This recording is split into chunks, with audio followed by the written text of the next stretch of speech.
Hello everyone, it's your host, your friend, your boy, Jet Black, the one and only, here with another exciting video. And in this video, we're going to be playing some AI Dungeon 2. This is Jet, Starlight, and Zana Fairy Monster Hunters, episode number 29. If you have not watched episodes number 1 through 28, I highly recommend that you do so by clicking on the link in the end card or in the description box below to the series playlist. If you would like to read the entire series, feel free to click on the AI Dungeon link in the description. And if you would like to talk about the series together or with your boy, feel free to post in the comment section below or on our Discord. I love seeing all your fan content. Feel free to DM me if you'd like to discuss spoilers. Without further ado, let's hop into this episode by reading the last action from the previous episode. You say, "Lara, I'm still your father. Just because you can beat Yag in a fight doesn't mean you can call me son. Let's all rest up for the night. Tomorrow we'll fight the Super Goblins and I'll face off against Lara." Lara smirks. "Lara, I don't think you'll be ready to fight the Super Goblins yet, but I'll gladly spar with you." You lay down on the floor and fall asleep. You wake up after a few hours of sleep. So now that I'm awake, I am going to check on Lara, Zana, and Yag. I want to see if they're still asleep. So the Super Goblins, in case you missed the previous episode, are goblins that eat witches and wizards, so they gain greater magical power, and they're far more dangerous than normal goblins. You open the door to find Zana and Yag passed out. They have been sitting up, but are now lying on the floor. Something is wrong with them. Lara is standing over them with her sword drawn. She begins laughing maniacally. Let me alter this a little bit. You discover that Lara, Zana, and Yag went back to the inn to rest. You go to the inn and head straight to Zana's room. There we go. You open the door to find Zana and Yag passed out. Okay, there we go. I think that makes a lot more sense. Also, if you missed last episode, Lara is Zana and I's daughter. She's been aged up and she's a god. That's a long story. Check out the last episode to learn more about that. Okay. So, I don't want to assume anything. You ask Lara, what's so funny? She's laughing maniacally with her sword drawn. Is my daughter evil? Was all this set up for Lara to be the next big bad? You ask, but she doesn't answer. She just continues laughing like a madwoman. You realize that you've been tricked. Lara suddenly attacks you. You dodge her first swing, then deflect her second. She slashes your leg, and you stumble backward. Okay. You say, "Lara, what is the meaning of this? What are your motivations?" Yeah, you're confused. Lara appears to be evil, but you're not sure if that's actually the case.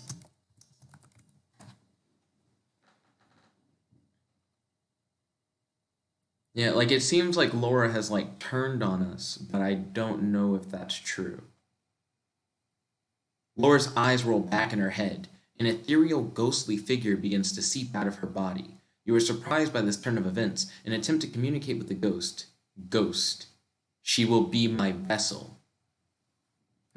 You say, "Your vessel?" "Spirit, identify yourself." You are surprised to see that Lara is possessed.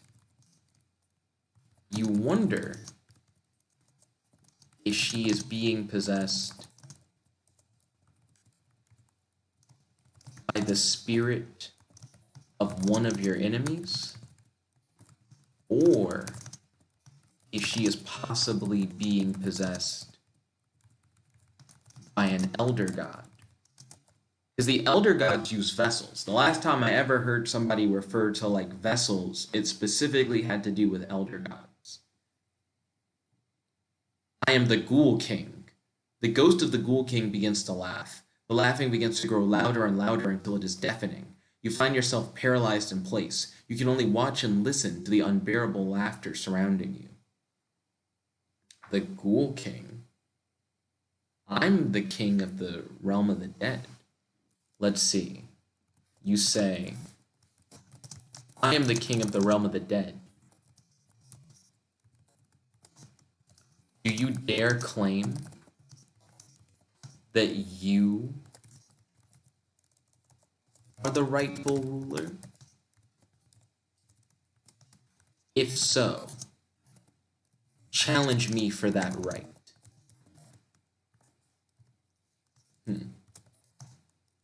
You create earplugs made of void energy in an attempt to block the Ghoul King's deafening laughter.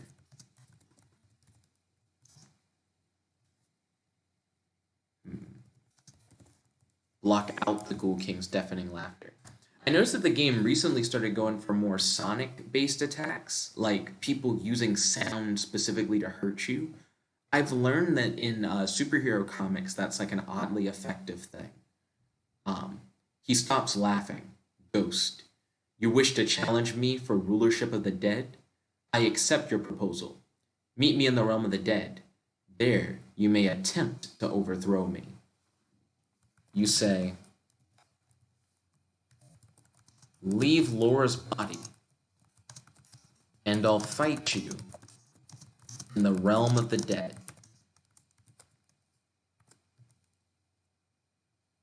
Well, actually, maybe I won't say that.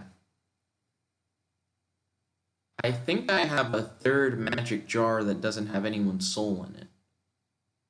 I have King Minos's soul in a jar, and I have Marco the Magician's soul in a jar. I think I have just a third magic jar. Okay, attempt to use psychomancy to exorcise the spirit of the Ghoul King from Laura's body and to trap the spirit inside of one of your magic jars. Yeah, like, if you introduce a ghost and I still have an empty magic jar, I'm just gonna trap it in the magic jar. You concentrate hard, attempting to psychically perform the exorcism. You are unsure if it is actually working or not, as you are not very well versed in using your psychic abilities in such a way. The Ghoul King's laughter returns.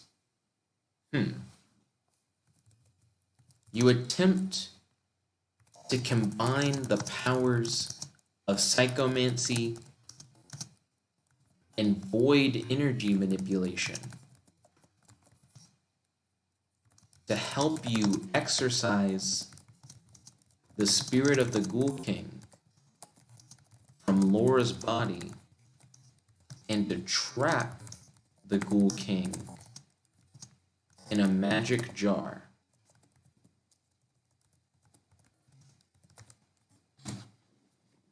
Well, let's see if we can get it. When in doubt, if you try to do something the normal way, just combine it with some other thing you know how to do. You summon the magic jar and attempt to psychically perform the exorcism. You are unsure if it's actually working, is repeating the thing from before. The only difference is that it's like you summon the magic jar and attempt to psychically perform the exorcism. I kind of already was trying that. Retry.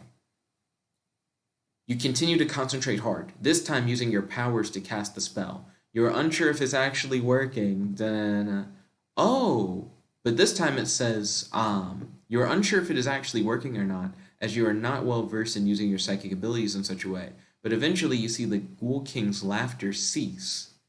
Okay, let me alter this slightly. This time using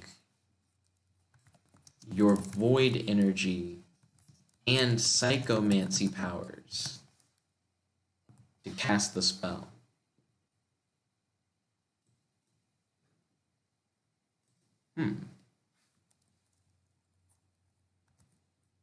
You check to see. Yeah, it's like the Ghoul King's laughter ceases. But that doesn't mean that you've captured him. You check to see if you have successfully captured the Ghoul King in one of your magic jars. I was going to fight the Ghoul King, but I was like, to be honest, this seems like the perfect time to use the last magic jar. You look at the magic jar that contains the trapped spirit of the Ghoul King. You release him from his prison and question him about the location of the key to Big Red's cell. No? Nope. If he's trapped in the magic jar now, then he's trapped in the magic jar. I will ask him a question, though, but I'm not going to free him. You ask the Ghoul King why he possessed your daughter Lara. Because I am curious about that.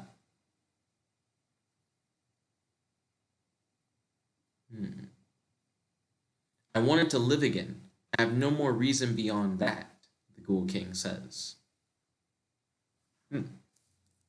You say, well, now you are trapped in this magic jar, and you have to grant 3 wishes for me. However, I don't plan on asking for any wishes anytime soon.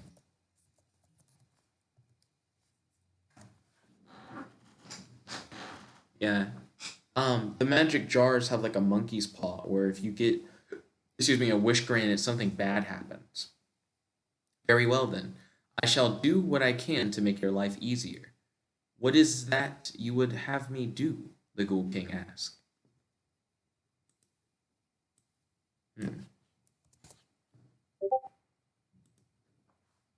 So I'm going to ignore the Ghoul King and check to make sure that Lara, Zana, and Yag are okay. And let me double check on OBS. It is recording. That's good. How are my daughter Zana and Yag? You ask out loud. No, I'm not an idiot. Why would I ask? I'm not gonna ask the Ghoul King. I don't want to waste wishes. Lara, Zana, and Yag are still sitting together in the corner of the room. Phew, that was scary, Zana says. What happened? I'm not sure, Zana replies. What was that? I feel like I could edit that to make it make more sense, but I'd rather just retry. Because it seemed like Zana and Yag were passed out, and Lara was possessed a moment ago. It seems that the Ghoul King has been driven out of your daughter's body. Yag tells you that jet lag has hit him hard, and that he is going to take a nap. Zana goes with Yag so that she can protect him while he sleeps. The jet lag thing doesn't make sense. It would make sense like that they had just woken up, and it does make sense that the Ghoul King, was driven out of Lara's body. Retry again. I don't know. I could see that being edited, but I also was like, rather just see what it generates. Lara, Zana, and Yag are all still unconscious. Okay, that kind of makes sense. So I'm going to, and I can't remember the name of the flowers that Zana likes. They have like a really weird name. It's like Larkspur, I believe is the name. You use reality manipulation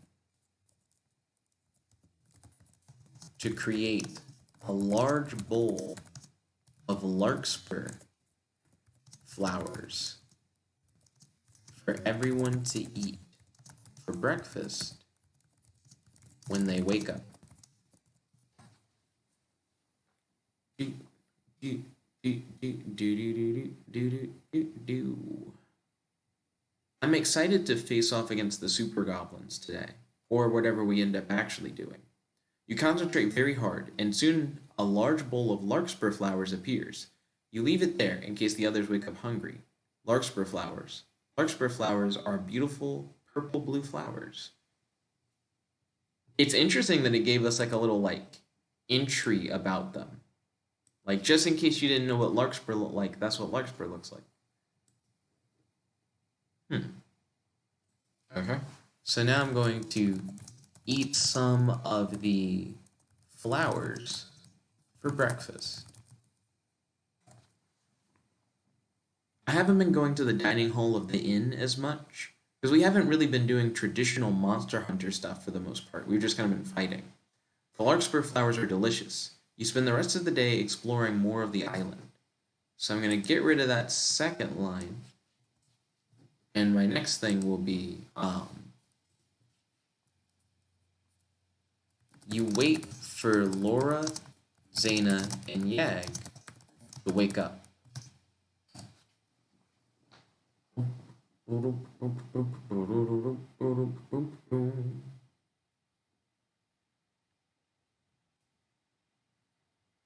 After all, you are very tired after your ordeal with the Ghoul King and eating some of the poisonous larkspur flowers. You wait for about a half hour before the others wake up. Thank goodness you're okay, Zana says. How are you feeling? Poisonous larkspur flowers. It threw me with that. It's like we've been eating them. Like things are just chill. In the ordeal with the Ghoul King, I guess I had to struggle to get him in the jar because he wouldn't just go in with normal psychomancy. But that didn't seem like that was that big of a deal. Let's see. How are you feeling? Zana asks.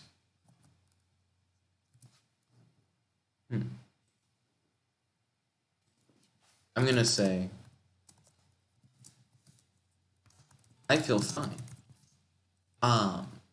Lara was possessed by the Ghoul King, and I think she might have attacked you and Yag while she was possessed. I was able to trap the Ghoul King in a magic jar. Is everyone feeling okay?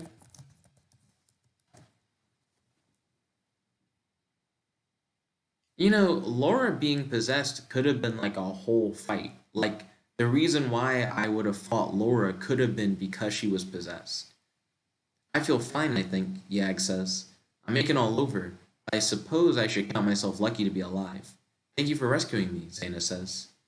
You give the Ghoul King's magic jar a little shake. That seems like an unnecessary thing to do, but I'm not against it. You ask Lara how she's feeling.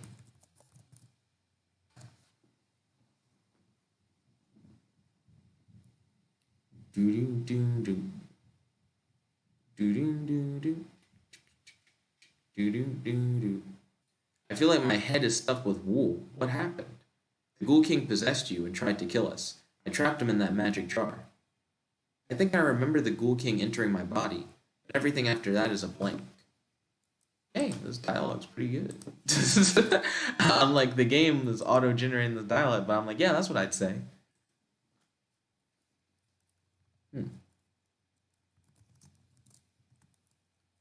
Lara, you might want to try and find a way to protect yourself from possession. You are a god, and Yag thinks that you might even be more powerful than me. If you were to be possessed and turn on us, we might not be able to stop you. Though I probably still could. I have a good track record when it comes to defeating powerful opponents. You smile and give a thumbs up.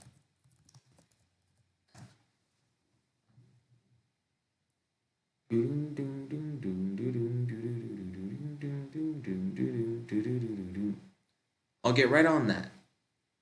I'll look too. I'm not sure how useful I'll be, but I'd like to help in the effort to find a way to stop me from being possessed by a cosmic horror, Yag says. Thanks, you smile. You say, I think I know a few people who could help. My friend Bartleby knows how to make magic weapons and armor. My friend Tanya knows how to make potions. Maybe one of them could create items or potions for us that could protect us from possession.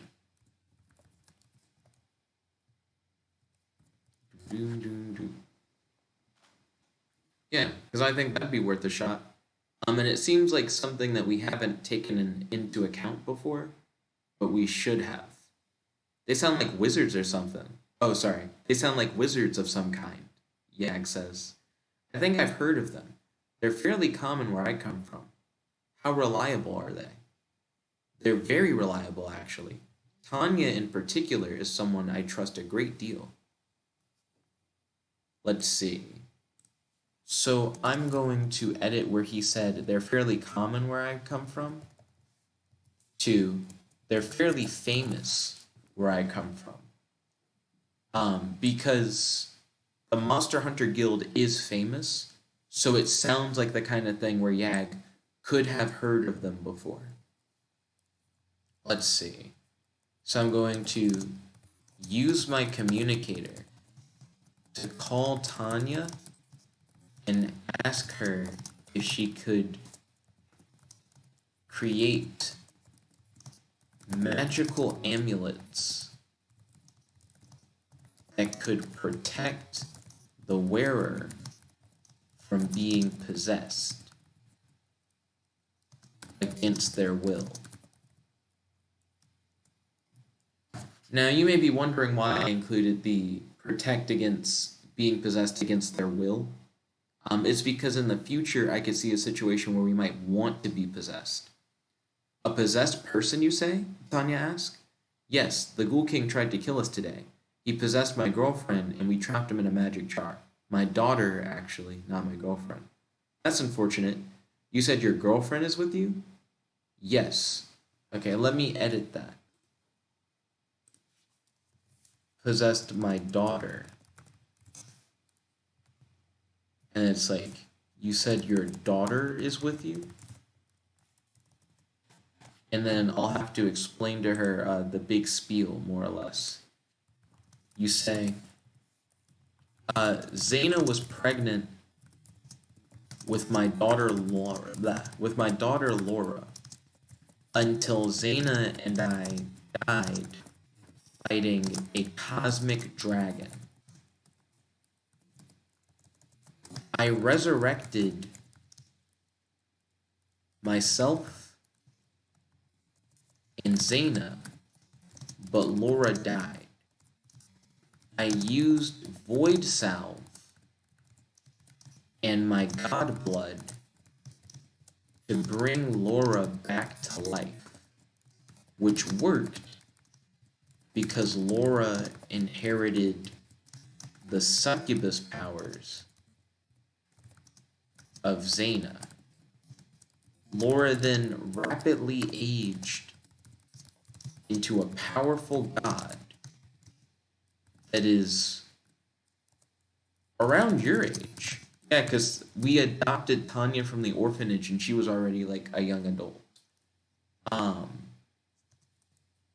Technically, since I adopted you from the orphanage, Lara is kind of like your new sister. I guess that's how I would explain it. Though I never really raised Tanya, I would say. She very much so just became a monster hunter. Tanya doesn't respond for a while. She seems at a loss for words. Tanya, are you there? You ask through the communicator. Ah, yes, I'm here, Tanya replies. So is your daughter there with you?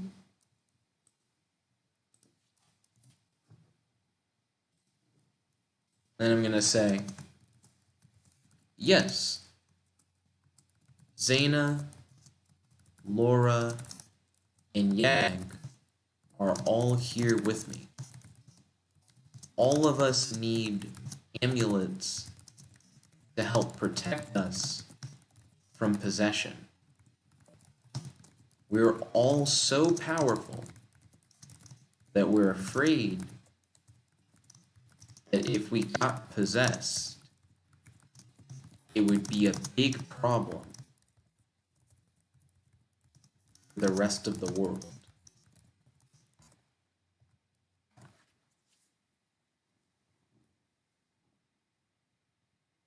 Let's see. Tanya and Lara need to meet. I see, Tanya responds. That sounds like it could be a big problem. I'll get back to you on this. Okay, let me know as soon as you can. Tanya hangs up the communicator. So? Zana asks. And I'm going to say, Tanya said that she would look into it. I think the news about Lara surprised Tanya and threw her for a loop. Lara, I am excited for you to meet Tanya at some point. She's around your age, and she is the potion master of the Monster Hunter Guild.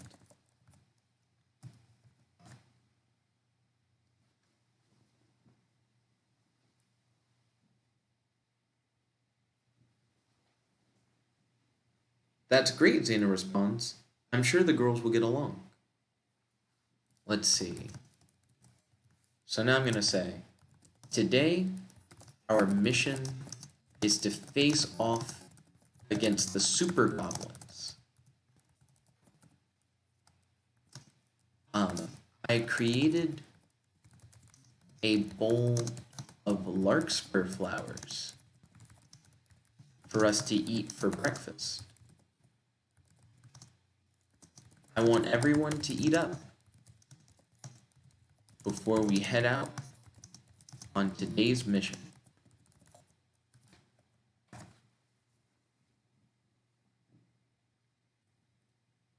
The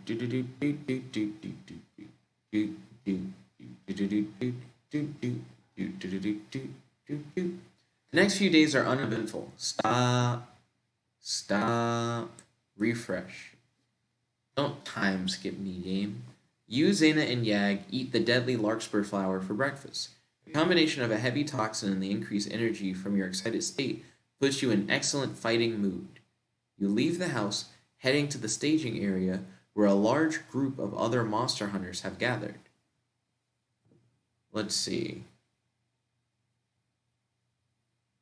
It said you, Zana, and Yag.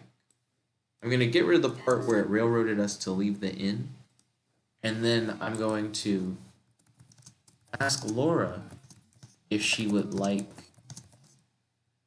to have breakfast with you, Zana, and Yag. I wonder if it's going to be a thing where Laura's like, I don't eat. She's like, I don't need to eat. I am a god, kind of thing. Zana, I'm going to talk to Tanya for a moment, you say over the comm. Lara, do you want to have breakfast with Zana and Zana and Yag? I was planning on making some deadly larkspur flower pancakes. The game's really like, larkspur's poisonous. I'm not hungry, she responds. Okay. Let's see. I guess I'm gonna say, Laura, are you excited for today's monster hunt? This will be the first hunt that you join us on. You smile at Laura. I would say you excitedly smile at Laura. Because I'm hype. I'm hype for the hunt. Magic super goblins with magic weapons sounds interesting. I don't feel well, she responds.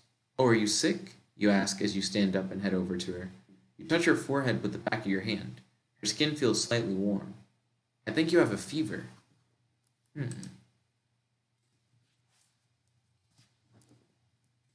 Let's see. I'm going to say, oops, I accidentally highlighted the text. Your fever might have something to do with the Ghoul King. Maybe getting sick is a side effect of getting possessed. No matter. Here is a health potion. This potion should help you get over your fever in a jiffy.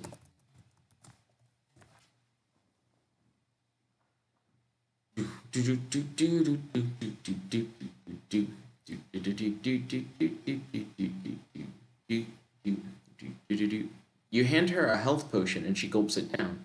Thanks. She beams as she opens the health potion and downs it in one gulp.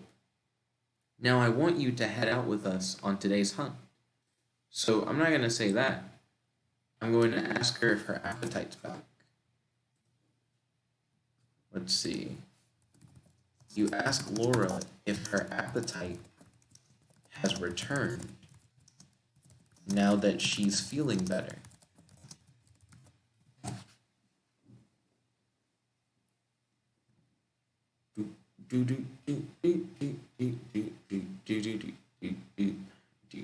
I'm still not hungry. My stomach really hurts. You continue to talk to Laura. You try your best to cheer her up. Let's get going. I like how the game's just like, and then you just kind of like rush into the thing. Um, Let me get rid of the let's get going thing.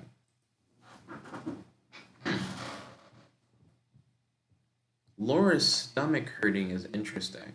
She just took a health potion, which normally just kind of is like a fix-all. But she seems to have like indigestion. I guess I'm gonna say, Laura, I don't think you've eaten anything since you've been born. Are you sure your stomach isn't hurting because of the fact that you are essentially starving? Yeah, like, you might just be hungry. Like, it's not that you're not hungry. It's that, like, you just haven't had any food. I'm not starving, I just don't feel well. Your stomach begins to grumble. You feel an odd sensation in your stomach. I think I'll go eat breakfast now. I'm suddenly in the mood for some meat basted with love. Meat basted with love. I'm confused by that one, because I don't know, because Laura would be the one who would have to say that. Let me retry that. I'm not starving. I ate a health potion, she says with a chuckle. Zana walks up to the pair of you and stares at the sky. Let's see, and stares out the window at the sky.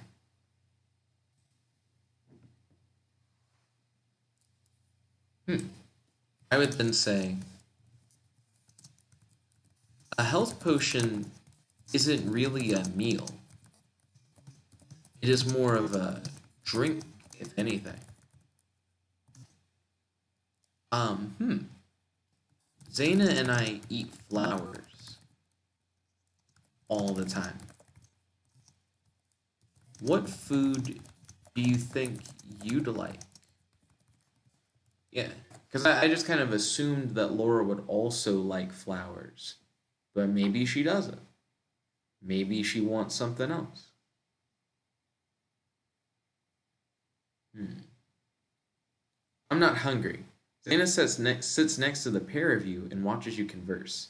She's not going to eat and she's not going to feel better until she accepts that she's hungry, Zana says. I'm going to say, I honestly can't tell if she's just not hungry or if she's just claiming that she's not hungry.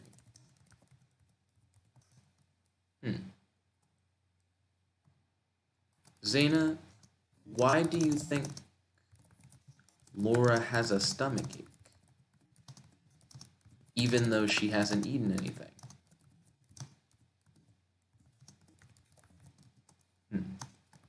I know that I don't have to sleep now that I'm a god.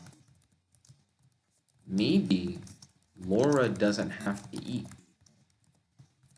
now that she's a god. You know, like it could just legitimately be a thing where like she just will never ever have an appetite because she's just not a mortal being anymore. I don't know about all that, but I do know one thing.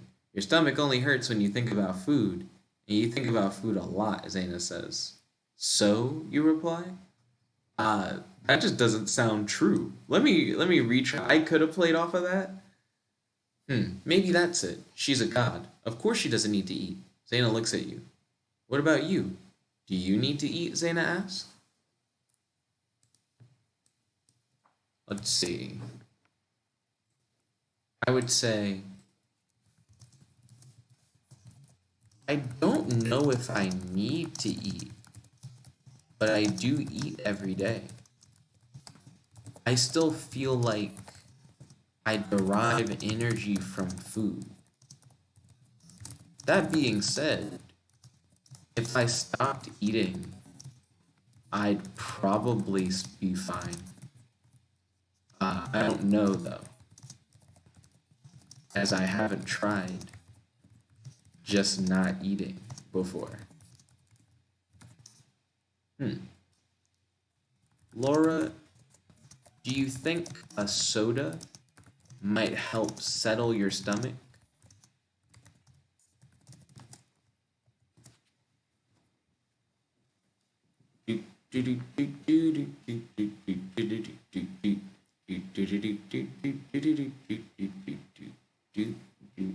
Laura gets up from the floor and goes into your refrigerator. Do you have any cream soda? She asks. No, I'm afraid not, you respond. I think I've got some ginger ale though. Would that work? Zana says. This is interesting. Like the what's in the fridge. And by interesting I mean fairly mundane for it to be a room full of mostly gods. I guess it's not really that fizzy though, you say. Zana walks over to the fridge and gets out a bottle of ginger ale. Let me know if this helps your stomach, Zana says, opening up the bottle and handing it to you. I mean, I wouldn't have said that it's not really that fizzy. That's a stupid ass line. Ginger ale's fizzy as fuck. Retry that last one. Let's see. Yes, I love ginger ale. Thank you, Zana. Zana goes into the kitchen and comes back with a can of soda. You all sit in silence for a moment while you watch the sunset over the western horizon. What? Let me get rid of that last part. Let's see. Says Laura. Because Laura would be the one who would be like thanking her for the soda or whatever. Let's see. Just hit enter. Just see what happens.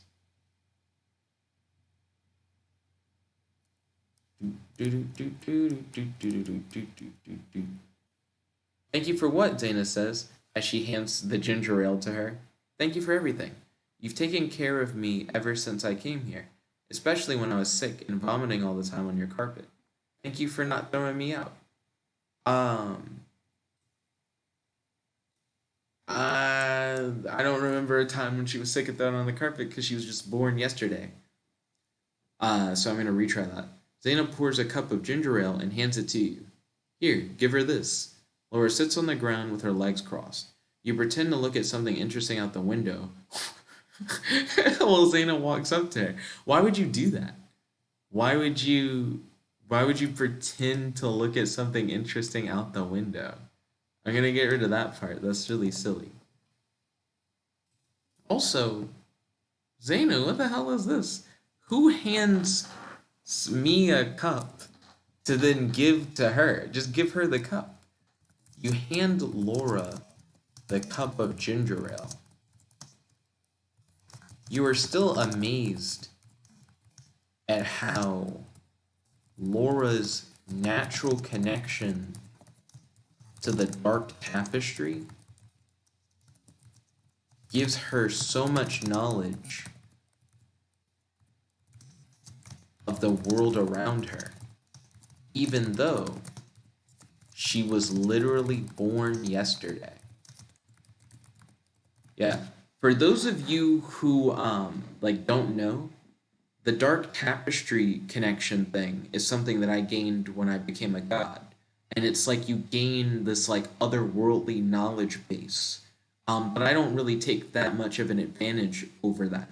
Meanwhile, Laura, who literally should just be like a 1 day old infant, I think that's how she like knows so much and how she has like a preference for soda and like a personality.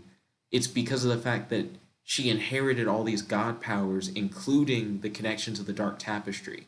So where I might use the dark tapestry to learn something interesting about the world that I don't know, Laura would be constantly using it to just be able to like speak because she would have never been like taught to speak. It's just like, oh, boom, I just have the knowledge kind of thing.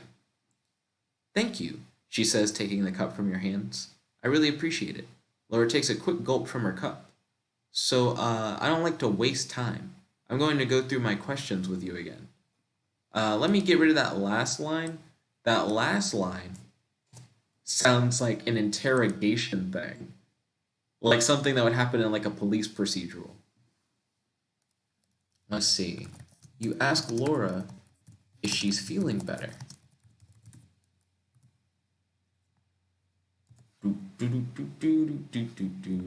How long have we been doing this? So like 42 minutes.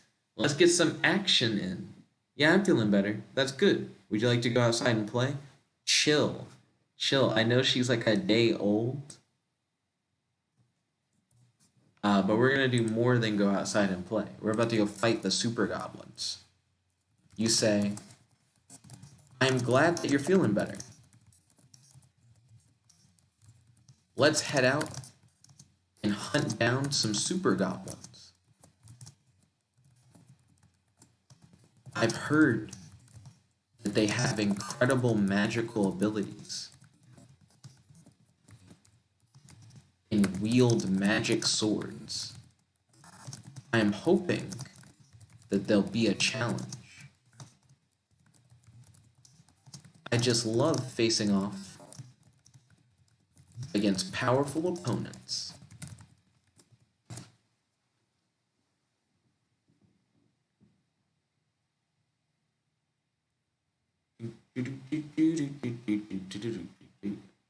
Laura and Zaina look at you and shake their heads. You can't tell if they think your plans are ridiculous or if they're just amused by them.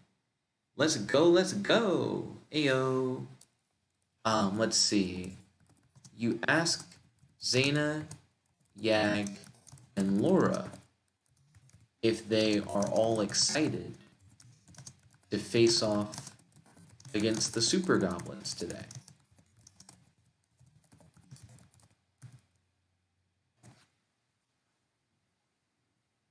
Excuse me.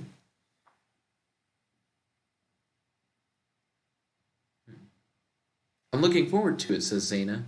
Yeah, they should be fun to fight, says Yag. No, I don't think so, says Laura. Okay.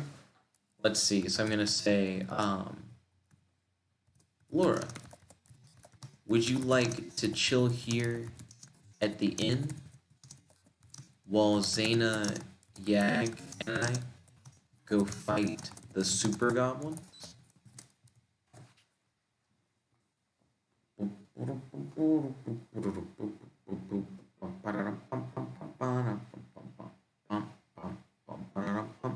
You know, I think I will. I think I'll stay here today. Laura smiles at you. You have a brief moment of hesitation. Okay, I'm staying here as well, says Zana. I'll fight too. Let's see. I'm gonna get rid of the railroad thing. Like if she just wants to stay there, that's fine. And then I'm going to say, okay, Zana and Yak, follow me. I'm going to use a locator spell and a portal spell to take us to the Super Goblin camp. There will likely be dozens of super-powered magic sword-wielding goblins ready to fight us. So we need to be ready for action when we go through the portal.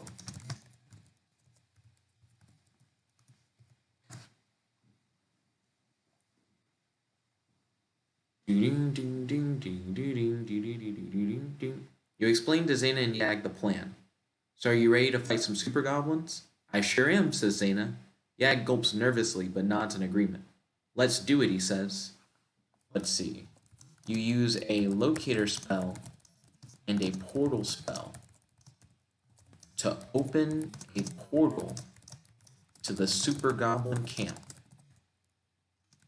and lead the charge through the portal to face off against the Super Goblins. Okay, so this should be cool. I'm pretty hyped for this. You use your locator spell and a portal spell. A swirling blue portal opens up in front of you. You take a deep breath and jump through it, entering another world. The portal dumps you in an open field at the edge of a forest. Let's see. You wait for Zana and Yag to follow you through the portal while examining the area in search of the Super Goblin camp.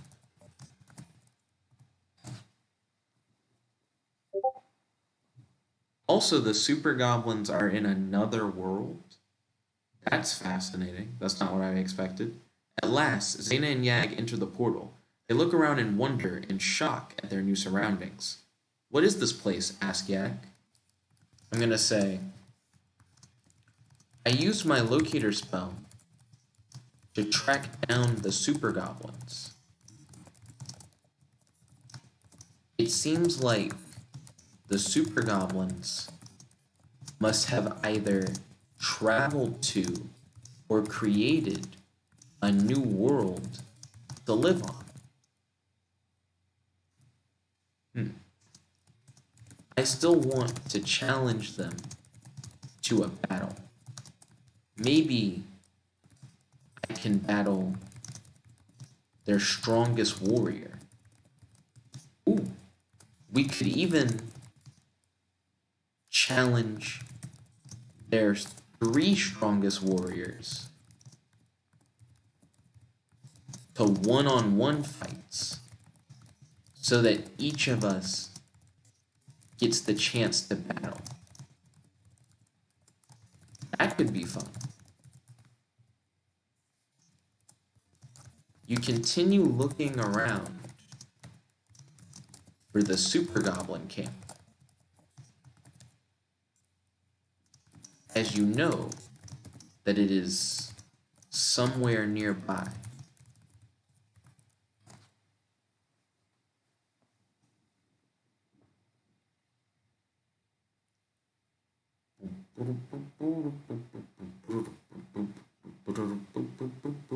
That sounds like fun. Let's do it, says Zana. Wait, I think I see something over there, says Yag. He runs over to a tree and leans against it. You watch Yag, believing that he might have found a secret entrance to the Super Goblin camp.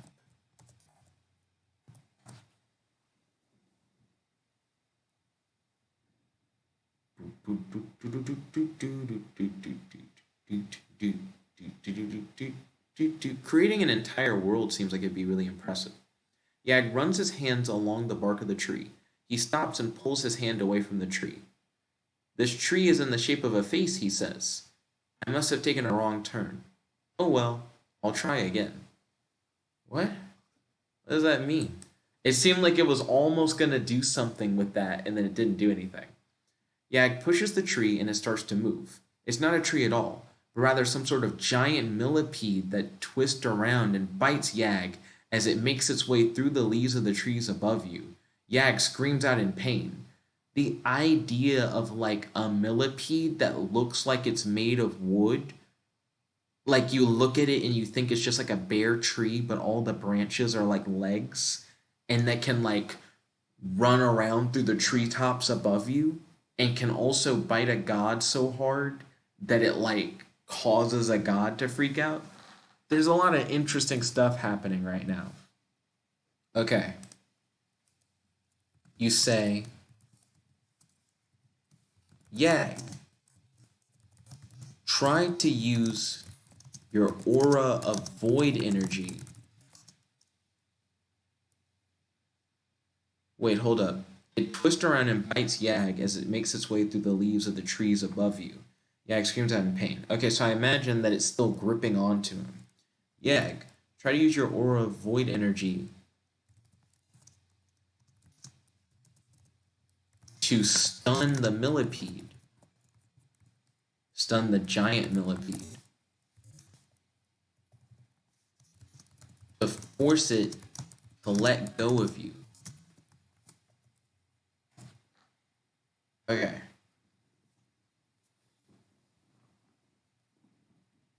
So now we get to see Yag versus a giant millipede. Yag falls to the ground, clutching his leg. He attempts to use his aura of void energy to stop the giant millipede's neurotoxin from paralyzing his body, but is taking its toll. That's not good.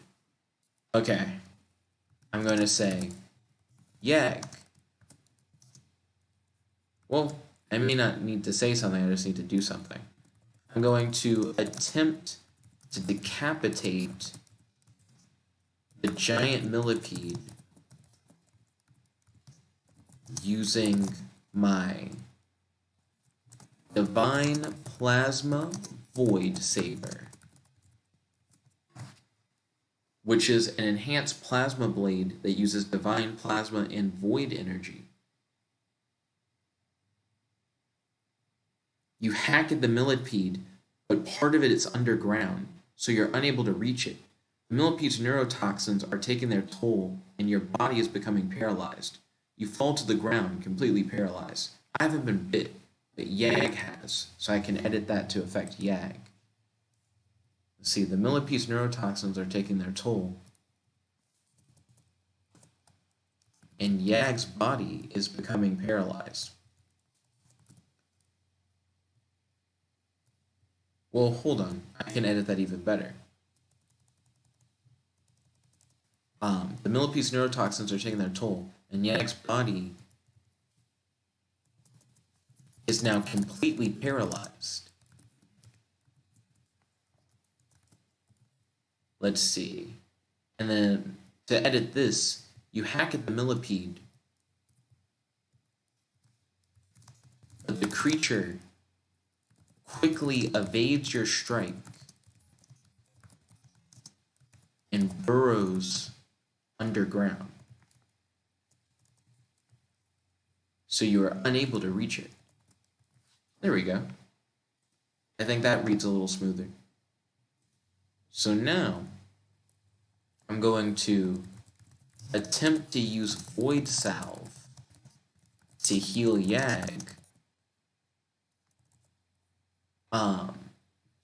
Yag, and help him completely, well, I guess to help him recover from the effects of the giant millipede's neurotoxin.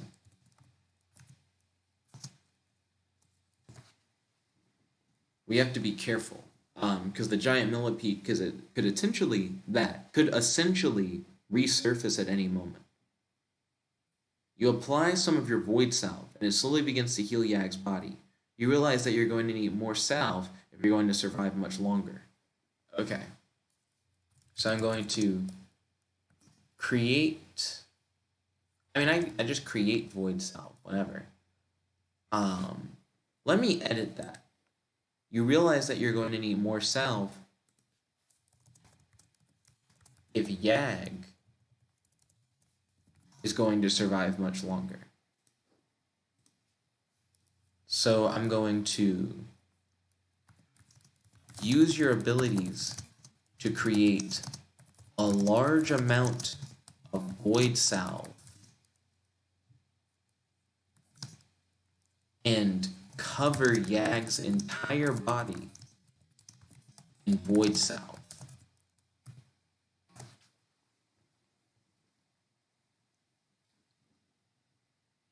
I want to make sure that Yag can fully recover. You use your incredible magical powers. You begin to cover his body in void salve. Yag's face begins to turn purple, and his skin begins to turn a pale white. He seems to be aging rapidly. Yag begins to cough up purple blood and begins to scream in agony. Oh goodness. You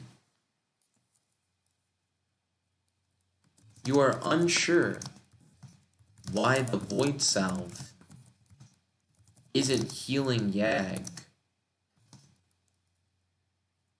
of the giant millipede's neurotoxin. You command Zana to use her plant manipulation to summon a plant that could act as an antidote for the giant millipede's neurotoxin.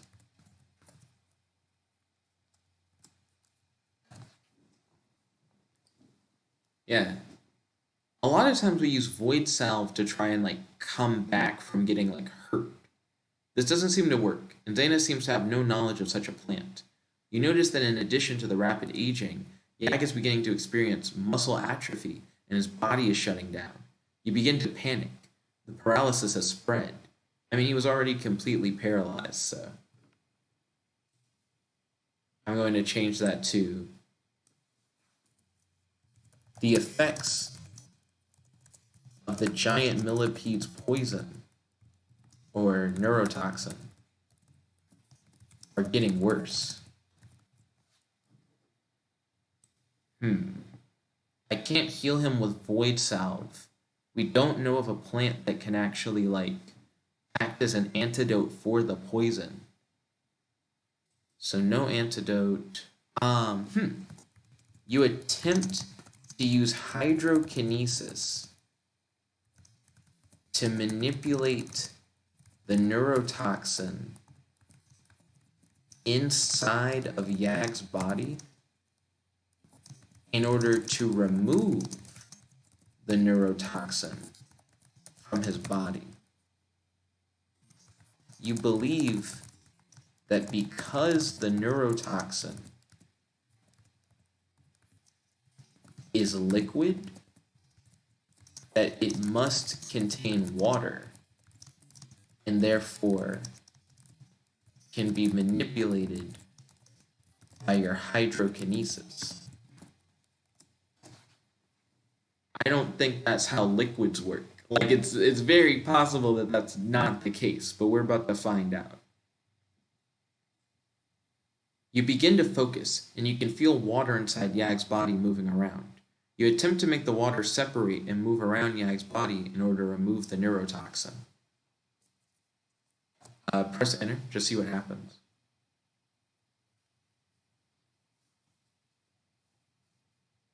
Slowly, you are successful, and the water begins to separate and push out the neurotoxin. Yag convulses on the floor, but his breathing is normalized again. He seems to have survived. Zana looks up at you in awe. Okay, let's say convulses on the ground, because we are outside. Woo. Okay. Let's see. I'm going to give Yag a healing potion to help him fully recover.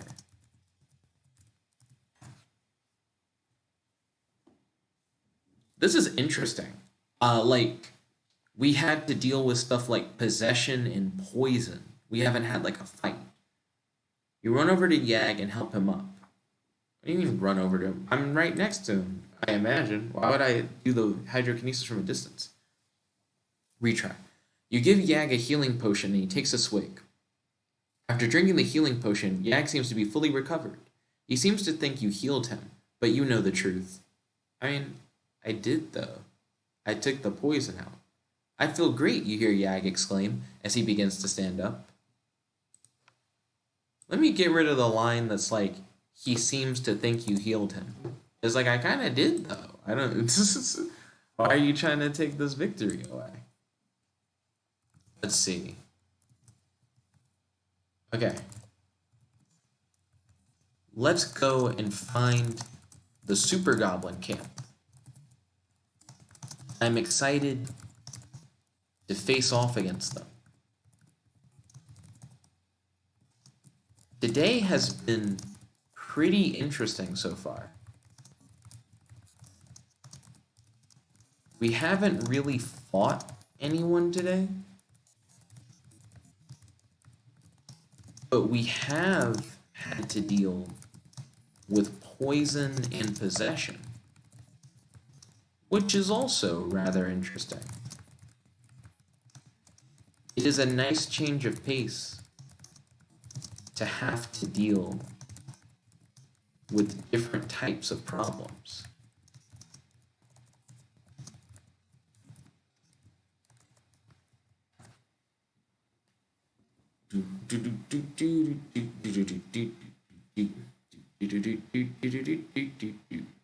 I agree, is all that's said.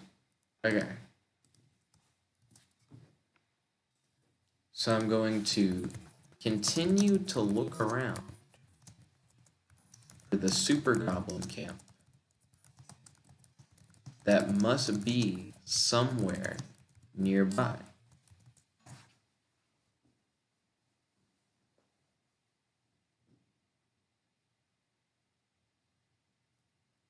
You walk in the direction of the river, looking for a good place to cross, but you don't find anything. After walking for some time, you begin to think that the Super Goblins must have moved on. There are no signs that they have been there recently. You think about how the giant millipede burrowed underground. You think that maybe the Super Goblin camp could be located underground. You share your thoughts with Yag and Zana. Yeah, like it's possible that like we're walking around above ground and we can't find them, but that's because they're just not above ground. Your people did mention an underground city. Maybe it is worth a look, Yag exclaims. You all decide to follow the river downstream in search of a way into the Super Goblin city. You walk for a few miles and finally come across an opening next to the river. Let's see. I'm going to get rid of the part where it's like, your people did mention an underground city, because that wasn't ever mentioned. But if we get rid of that, he just says, maybe it is worth a look, which I think is perfectly fine for him to say. Okay? You say, let's stick together and be careful as we enter this opening. We don't want to get ambushed by super goblins or by a giant centipede, well, millipede.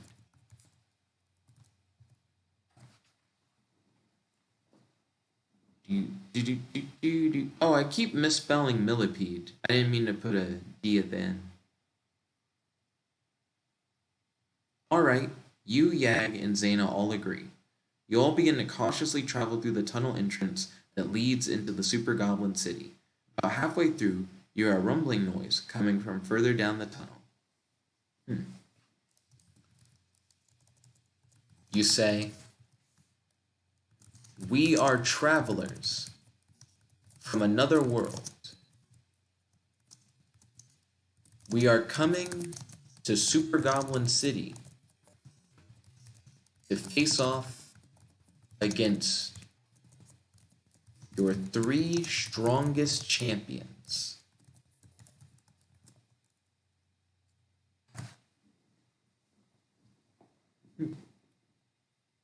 Let's see how this goes.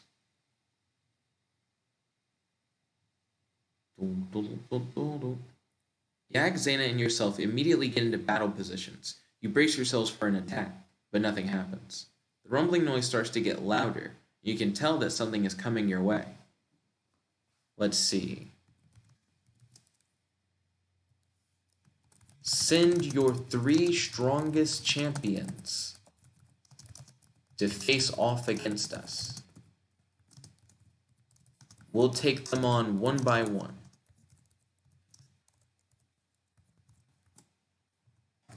Yeah, like I have no idea if I'm actually like talking to anyone or if the rumbling is just kind of nothing. They could send like a whole army. Yag, Zana, and yourself are all ready to battle the oncoming force. You have no idea what is coming. Suddenly, 3 super goblins come charging out of the darkness. Okay, that's what I'm talking about. You say, "I'll take the one on the left. Zana, you fight the one in the middle. Yag, you fight the one on the right." You draw your divine plasma void saber and charge at the super goblin on the left. You look at the super goblin you're charging at and analyze him in an attempt to figure out his powers and weaknesses. Ooh, and analyze him using your void energy aura. No. Your void sense. Yeah. That's something that I did last episode where I was able to use my void energy aura in order to expand my senses. And in the world info, I called it void sense. You immediately realize that this is not the super goblin's real form. He is actually a regular goblin who's been transformed by the use of unsafe shamanistic magic. You swing your own sword at the goblin's left arm and cleave it off at the elbow.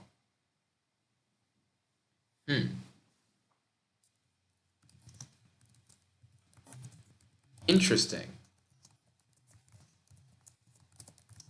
The super goblin champion that I picked isn't actually a super goblin.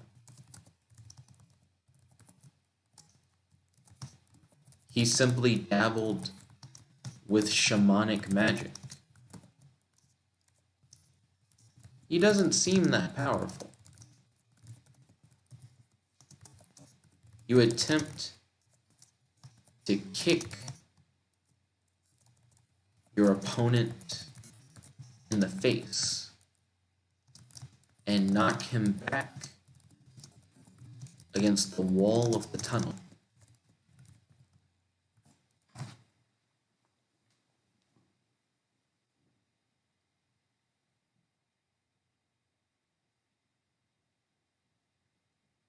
Yeah, it's too bad mine's a regular goblin.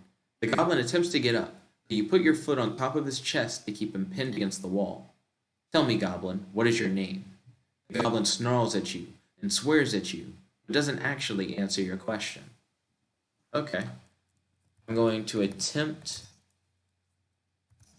to crush the goblin's ribs by forcing your foot as hard as you can into his chest.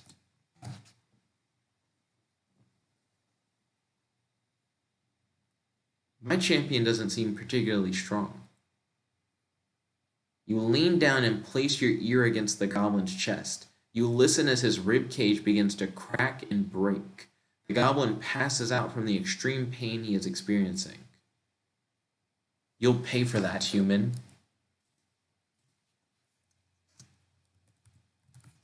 Yells one of the other super goblin champions.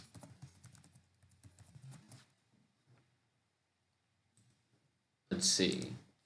So I'm going to turn around and see how Zana is doing against her super goblin champion. You use your void sense to try and detect the powers and weaknesses of the super goblin champion that Zana is fighting. Yeah, maybe Zana picked a better super goblin champion, like one that actually is powerful. You analyze the super goblin and learn that his teeth can deliver a poisonous bite. Zana knees the super goblin in the face and knocks him to the floor. She then jams her sword into the goblin's throat and kills him. I'm gonna say, nicely done, Zana. You didn't even... Oh, wait. I guess I should ask. Did that super goblin bite you during the fight at all?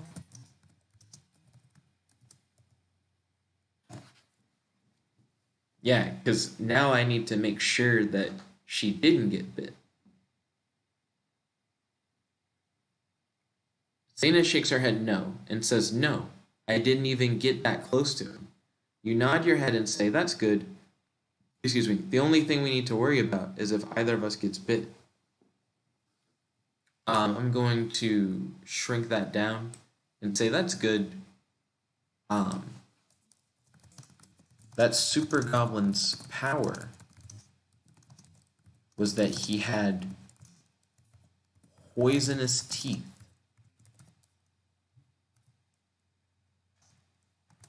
These champions don't seem that strong.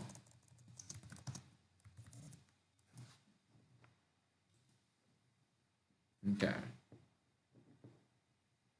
So now I'm going to copy the previous action that I did and then just change it from Zana to Yag. So turn around and see how Yag is doing against his super goblin champion. Use your void sense to try and detect the powers and weaknesses of the super goblin champion that Yag is fighting.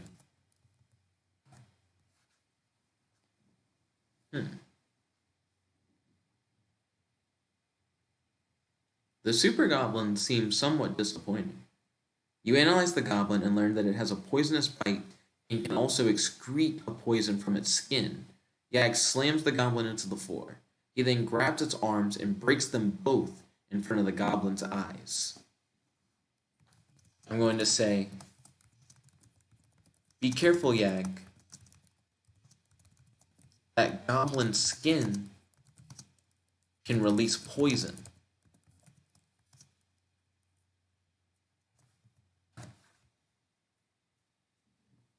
It's weird that they're all poison-based. Yag pulls the sword out of the goblin's hands and stabs him in the heart. The goblin stops moving, and Yag lets go of the sword. Thanks for the warning, he yells as he runs over to grab his sword. I've got some bad news. I don't know who would say that.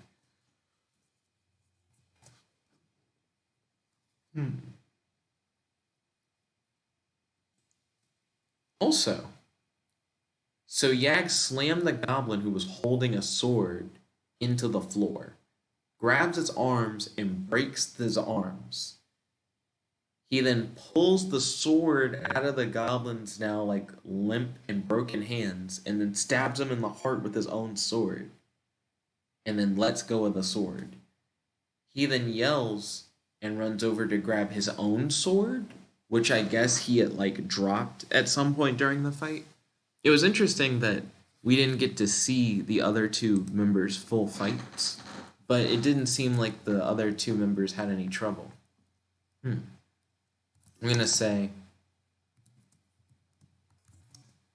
send your strongest champions. Or actually, fuck it. Super Goblins.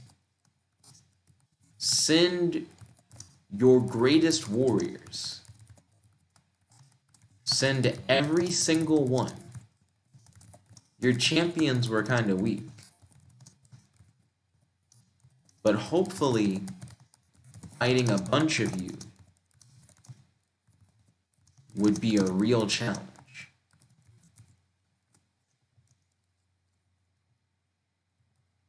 I guess will be a real challenge would be better to say. Yeah, I can't. Super Goblins. Lucius really hyped up the Super Goblins. None of them even seem to be using like crazy magic weapons. You let the goblins in the arena to inform them that you will kill every single one of their kind. The goblins stop celebrating their victory over Zana and Yag. We're not in an arena, we're like in a tunnel. Retry. Alright, let's hit it for Zana the Eternal and Yag the Conqueror. You bow, and they both wave at the crowd. The goblins are getting teleported in, and the fights are beginning. I don't think there is a crowd. We're just in a tunnel. Like if we were in an arena, that makes sense. There is a moment of silence, and one of the goblins steps forward. He is holding a small paper boat lit on fire. He shouts, "We accept your challenge," and spikes the paper boat. The other goblins cheer at this. A small goblin runs up to you. Okay? So I'm going to say, I see you have all gathered here in this tunnel. My friends and I possess magical powers.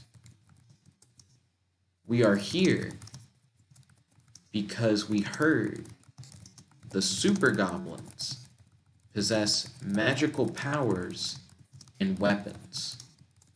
We want to face your strongest warriors, not in terms of physical strength or physical might, but in terms of magical prowess. Like, I'm not trying to like brawl out. We're pretty strong. We don't really care about how strong you are. We want to fight like your super mages. The goblin's eyes light up and he shouts a loud "Oi!" All the goblins in the cave turn and look at him. He points to you three and shouts, "These fellows here want to fight our strongest warriors in magical combat. Should we allow it?" Okay.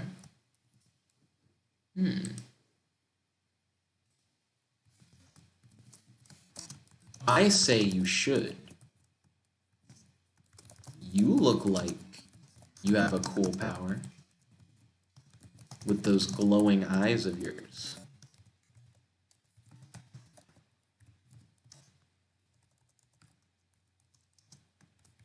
Send your strongest mages to come face us.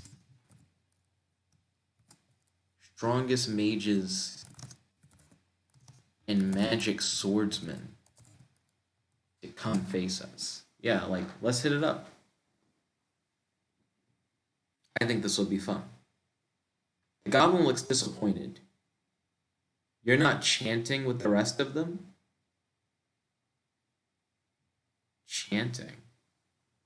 Let's see. You notice that the other goblins are all chanting. You think, well, I guess you say, look, if your glowing eyes give you the power to control other goblins, and that's why you think we're supposed to be chanting, then I have a news flash for you. We're not goblins, so we wouldn't be affected by your mind control. Now please, send your strongest, I guess not your strongest, send your most powerful mages and magic swordsmen to come face us. If you can control them with your mind, then you could just force them to come fight us. Yeah, like just do it. Just get them to come fight us. I want cool fights. The goblin pauses and closes his eyes. After a moment, he says, I see. You're willing to fight our strongest warriors, but you don't want them to come after you with magic swords. What? No. You're confused. You say, actually, I want to fight your strongest mages and your most powerful magic swordsmen. They can bring all the magic weapons they want. We want to fight powerful opponents. So the more powers they have, the better.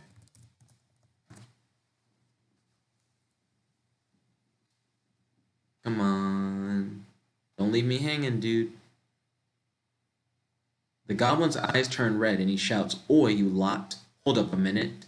The chanting slowly ebbs to a stop. These three here want you to bring all your weapons and magic, but they don't want to fight against any of your magical abilities. You say, I don't think you understand what I'm saying. We do want to fight you. Please fight us using all of your magic and magical weapons. Excuse me. Yeah, I like how the goblin keeps going, wait, so you don't want us to fight with magical weapons? It's like, I do. The goblin's face is turned to stone, and he says, then if these are your last words, say them now, for you won't have the chance when we're done with you. He makes a strange hand gesture, and the three goblins chant in unison. 3. There's a moment of silence, and one of the goblins steps forward. He's holding a small paper boat. Okay, a small goblin runs up to you. Are there only 3 that showed up? Only 3 are in this tunnel with us or whatever? All the goblins in the cave. So all 3 of them. All 3 of the goblins. Okay, I guess we're fighting 3 more goblins. Okay. So I'm going to say, I'll take the one on the left. Zana, take the one in the middle. Yag, take the one on the right. And then I'm going to use Void Sense to detect the powers and weaknesses of the goblin on the left that you have chosen to fight. You hope that he has incredible powers that will push you beyond your limits. Please give him good powers. I don't want him to have poison teeth like the other two. Lame ass powers. You see that the one you've chosen has no magical ability at all. You scan his mind and see that he's a highly trained warrior. His reflexes, muscles, and cognition are all much higher than average, but nothing compared to you or Zana. You use void sense to detect if the goblin you've chosen possesses a powerful magical weapon. Ooh. You hope that his magical weapon is the strongest magical weapon you've ever encountered. Please, please, please, please, please. Please, please, please, please, please, please, please. Give him something good. Give him like a sword that like bends space-time. You see that he holds a magical repeating pistol in his hands. You can't quite make out all of its powers, but you know it is very strong. You also see that he's highly trained with it as well. Okay, we're in like a gunfight kind of thing. Okay, so I'm going to use void energy manipulation to create a barrier between you and your opponent. You attempt to duck behind the barrier before your opponent can shoot at you with their magical pistol. So first things first, I should take cover because I'm fighting an opponent that has like a long-range magical weapon.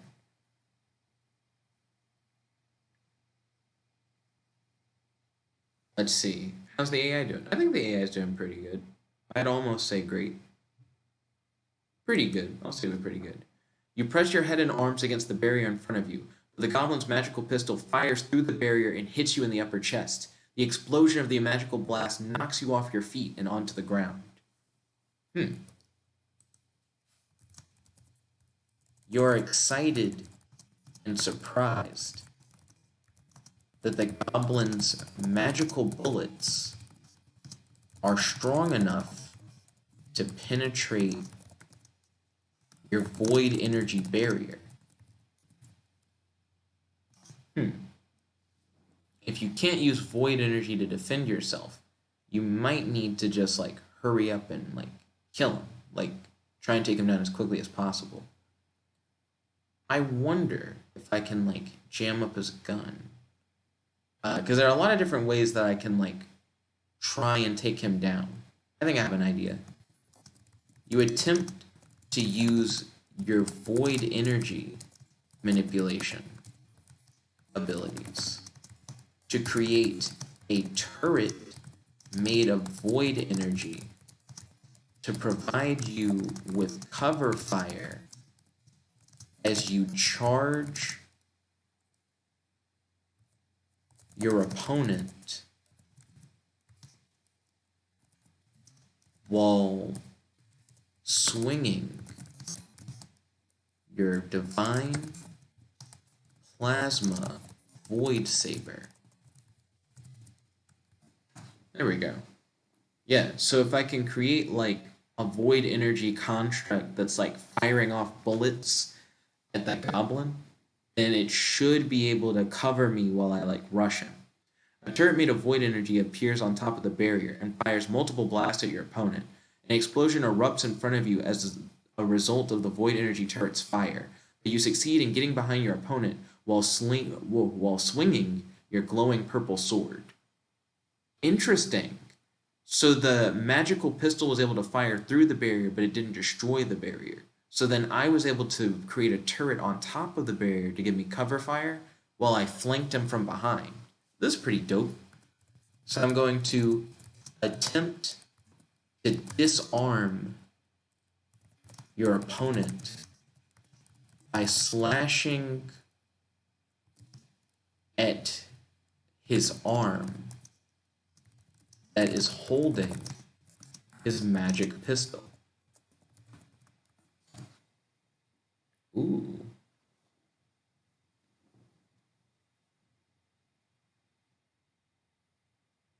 A bolt of void energy flies from your glowing sword and hits your opponent in the hand. His pistol drops to the ground, but he quickly pulls out a dagger and stabs you in the chest with it. You fall backwards on the ground after your opponent stabs you in the chest. Okay, fair enough. I'm going to attempt to create a tendril of void energy to lasso your opponent's fallen magical pistol and pull it towards you. So if the dagger's in my chest and the pistol's on the ground, then if I grab his pistol, I'll have both of his weapons. You form a tendril of void energy and attempt to wrap it around your opponent's gun. You succeed in doing so, but the act of doing this requires concentration and effort on your part. Your opponent takes advantage of your distraction and cuts you multiple times with their dagger. Okay, so I'm going to attempt to headbutt your opponent and finish pulling. Attempt to headbutt your opponent and grab the magical pistol.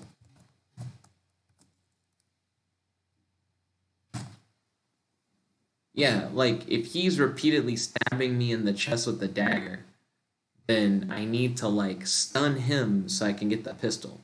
You fail to headbutt your opponent and you fall to the ground. I was already on the ground. Your opponent stomps on your head before they pick up their magical pistol.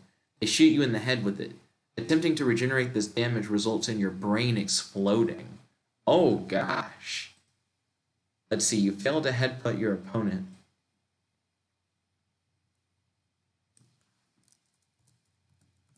As they quickly dodge out of the way with their superhuman reflexes. There we go.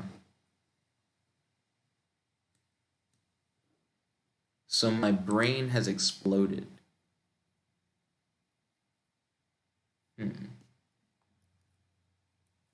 So if you try to regenerate from it, your brain explodes. But then how do you fix it if you can't fix it? I'm going to attempt to use reality manipulation to replace your destroyed brain with an exact copy.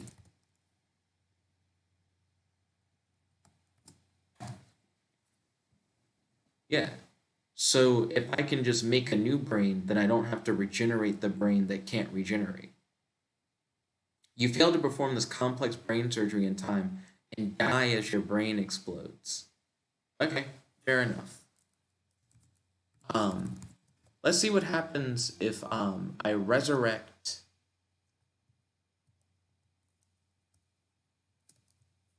I guess I need to attempt to resurrect.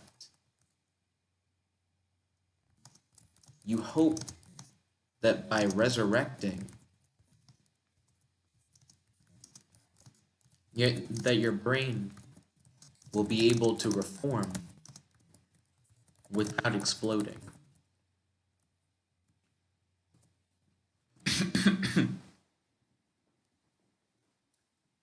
It would suck if it's like, nope, it also just blows up if you resurrect.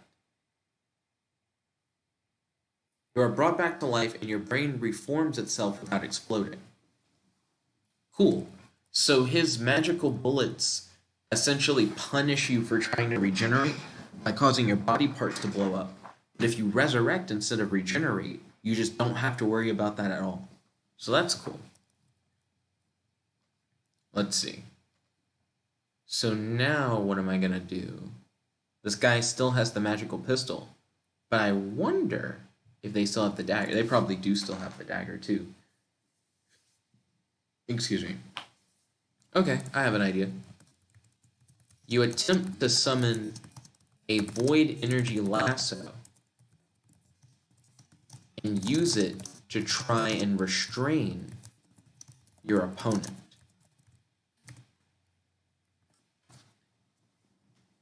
Yeah. This should hopefully stop them from shooting me with their magical pistol. As you attempt to concentrate on creating a void energy lasso, your opponent shoots you multiple times with their pistol. Attempting to regenerate this damage results in your brain exploding. You die once again, and your brain explodes. Okay, cool. You resurrect once again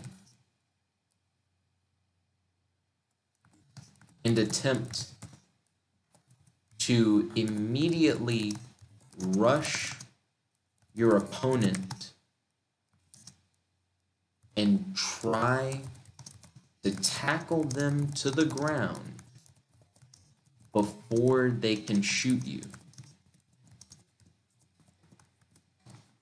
So that's what I'm going to try to do. If I can tackle them before I get shot, then I don't have to worry about my head exploding. You get close enough to your opponent to be able to tackle them. Your momentum is enough that they are unable to get a shot off, and the pair of you crash into a table, breaking it in half. Let's see. Don't know why there are tables in this tunnel, but okay. I can accept that there's a table here for some reason. So let's see. I'm going to attempt... Ooh! To breathe divine fire upon the skull of your opponent. Yeah, I don't think I've ever tried to breathe fire, but since I know fire magic, that seems like something I should be able to do. As you attempt to concentrate on breathing fire, your opponent shoots you multiple times with their pistol. Attempting to regenerate this damage results in your brain exploding. You die once again and your brain explodes. You resurrect once again and try one more time to tackle your opponent. Okay. You use your communicator to summon a suit of dragon armor to help protect you as you tackle your opponent. You hope that the dragon armor is strong enough to protect you from your opponent's magic bullets. I accidentally said magic bullet, but okay, let's go with that. You summon a suit of dragon armor, and you successfully manage to tackle your opponent. You live happily ever after in a magic fairyland far, far away. Okay, so I'm going to get rid of that last part. So now that my opponent's tackled to the ground, let's see.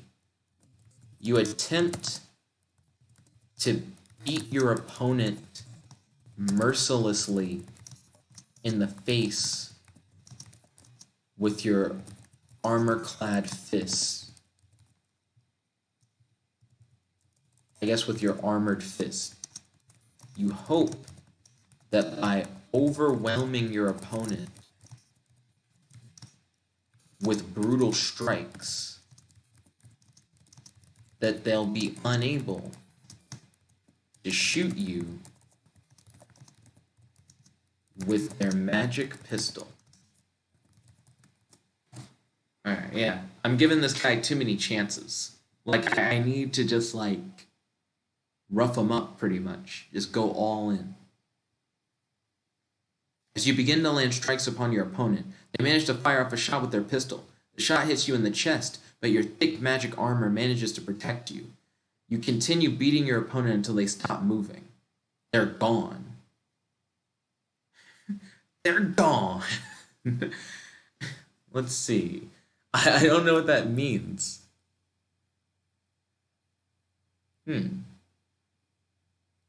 Yeah, they're gone. I don't know if that means they disappeared. You are surprised that your opponent appears to have disappeared. You use your void sense to try and figure out what happened to your battered opponent.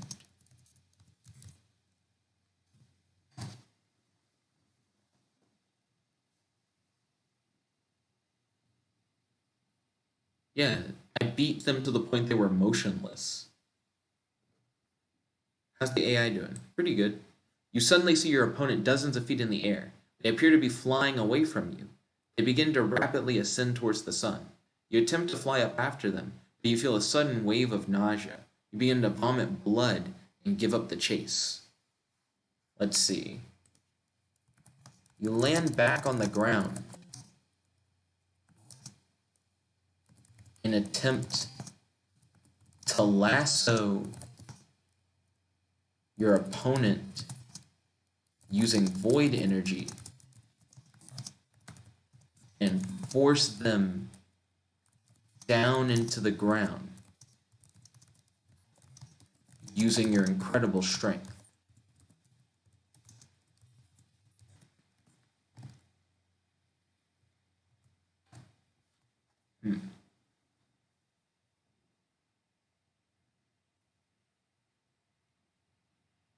I'm curious what made me feel sick.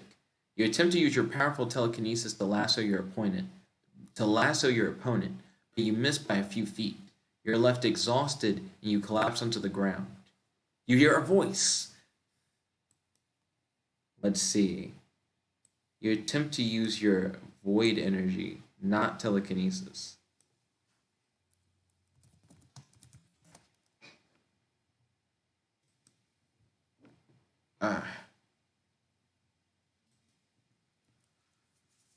Okay, I have an idea.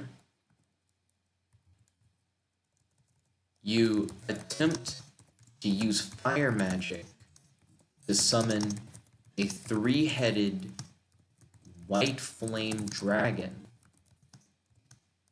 to chase down and attack your fleeing opponent.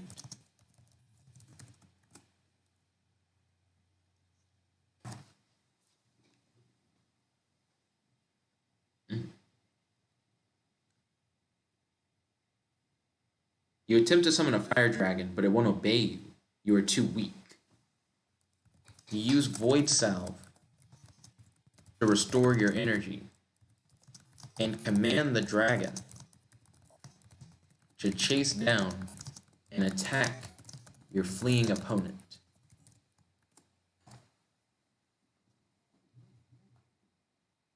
Come on. We can get there. You apply the salve to your chest and stab yourself with a few plague-ridden needles. You begin to feel your energy restored. Why would I do that part? You attempt to summon the dragon, but you're still too weak. Your opponent has escaped. Already summoned the dragon. It won't obey me or whatever, but I thought it was already here. You use some of your salve to restore your energy reserves, but it isn't enough. You hear a voice. I'm not going to give up. Okay. So I'm going to use hydrokinesis to try and trap your fleeing opponent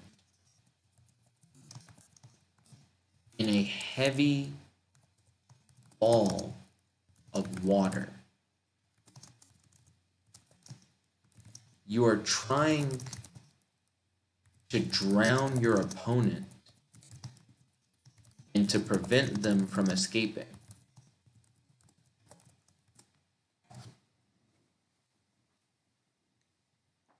Okay. You use your powers over water to create a heavy spear of water around your opponent, trapping them inside. They are drowning and unable to escape. Your opponent is trapped inside the ball of water. You no longer hear them screaming or yelling at you. You realize they have drowned. Yes. Okay. So now I'm going to check on how Zana is doing against her opponent. You use your void sense to try and detect the powers, weaknesses, and magical weapons of the super goblin that Zana is fighting.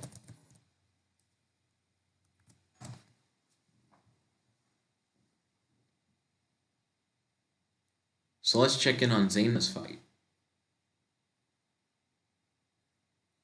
You're too drained and weak to use your void sense right now. You hear a voice. You hear a voice inside your head. It is difficult to make out what it is saying. You drink a healing potion. I'm curious what's going on with the voice in my head thing. And try to regain your composure.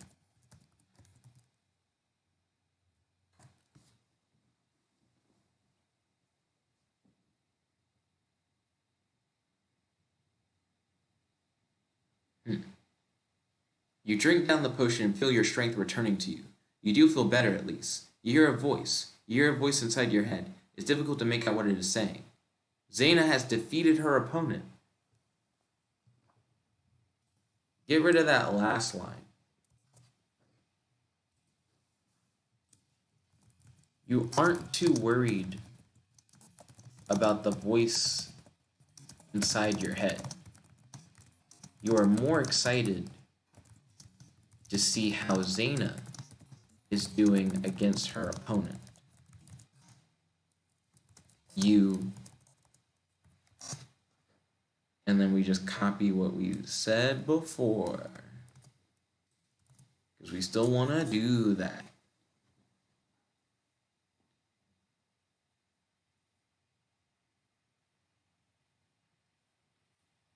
Your void sense lets you see another being inside Zana's opponent. You also see a sword of immense power. Interesting. You wonder if Zana's opponent is possessed by some kind of magical spirit.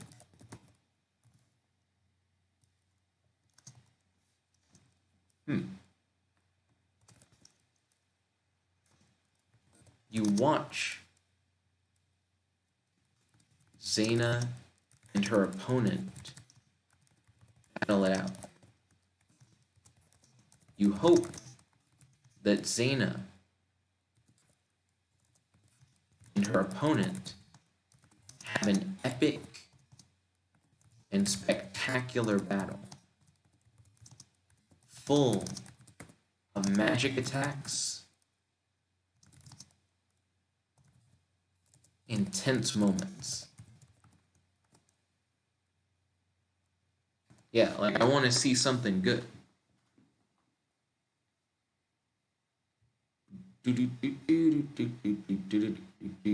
Zana strikes at the goblin, but narrowly misses with her attack. The goblin strikes back and hits Zana in the chest with a sword. Ah! Zana yells out in pain. You see a golden heart-shaped locket fall from Zana's clothing. You're curious what is inside of Zana's locket, but you are more focused on the battle. You continue to watch Zana's fight. You hope that Zana can potentially get the upper hand against her opponent. And you wonder what effect her opponent's sword will will have on Zana's body.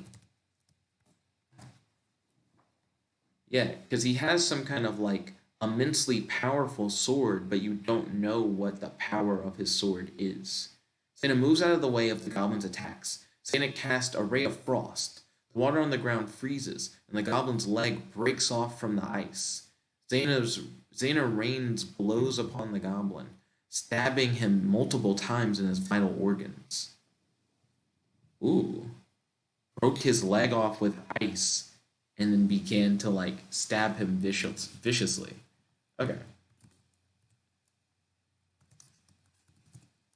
You watch Zana brutalize her opponent with her rapid dagger strikes. You are curious to see if her opponent is about to die, or if her opponent has a trick up his sleeve that will allow him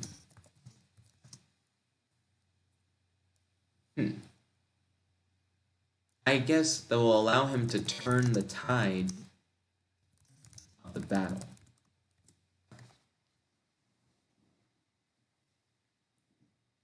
Yeah, like I'm curious if Zana's just about to win, or if the opponent is just like too good. Zana stabs her opponent repeatedly until he is dead. Glorious, Zana yells out. The goblin's body morphs into that of an orc. What the? Zana says in shock. An old orc with a long white beard appears.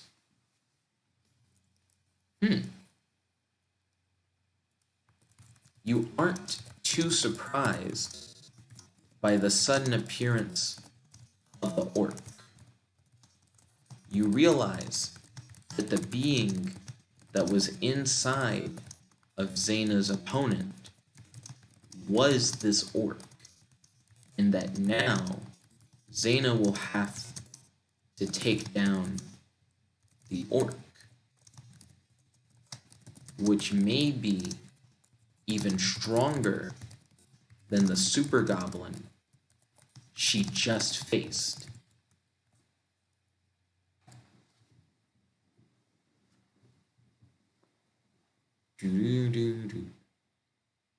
Okay, so this is cool. So Zana's fight's like 2 fights.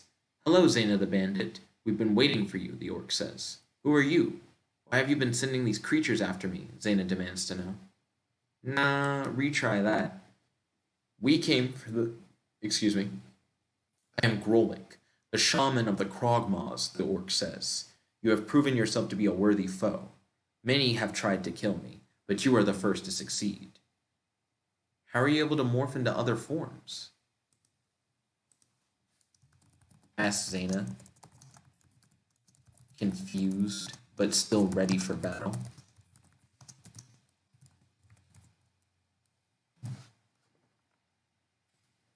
I'm just going to hit enter on that.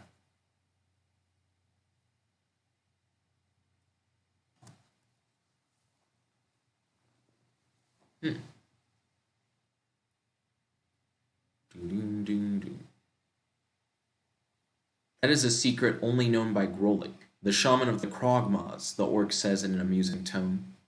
I'm not going to let you live if you won't tell me, Zana says in an intimidating manner.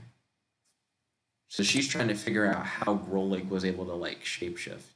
I imagine using, like, shamanic magic. My dear, you can't stop me from morphing into a flock of bats and escaping. Zana attempts to shoot the old orc with a bolt of lightning, but he disappears into a flock of bats. The bats fly away into the distance. Zana. Fire a barrage of lightning attacks into the sky. Your opponent won't be fast enough as a bat to dodge your... Yeah, like to dodge such an attack.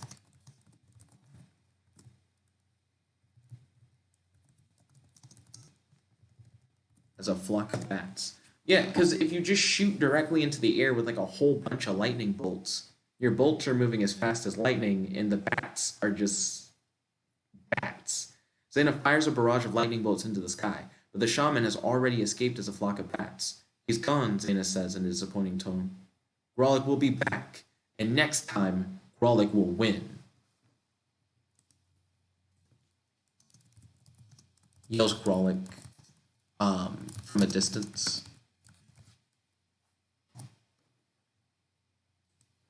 Okay. I'm gonna say, Zana.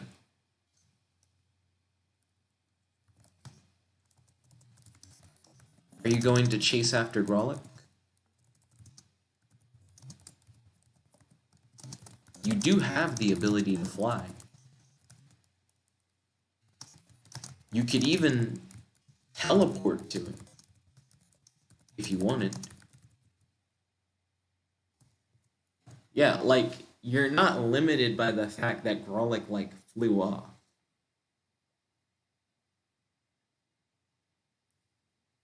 Those are good ideas. I'm not going to bother with Grolic, Zana says.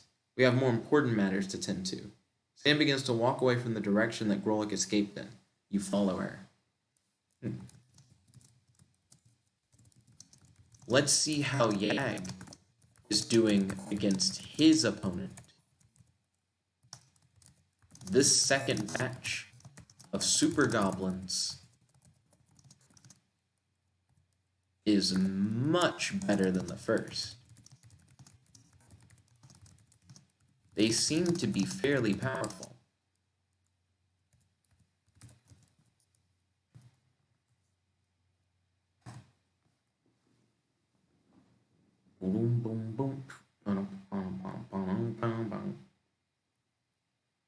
I don't know that goblins... Oh, I didn't know that goblins could become wizards, you say in surprise. Some can be, but they are never good as witches, Zana says, with a bit of arrogance. Retry? Because we already knew that the super goblins could become mages. You follow Zana into the arena. Nope. Retry again. You peek over a rock to see Super Goblin King Yag and Master Vampire Silmia fighting. Yag isn't a Super Goblin King. Retry again.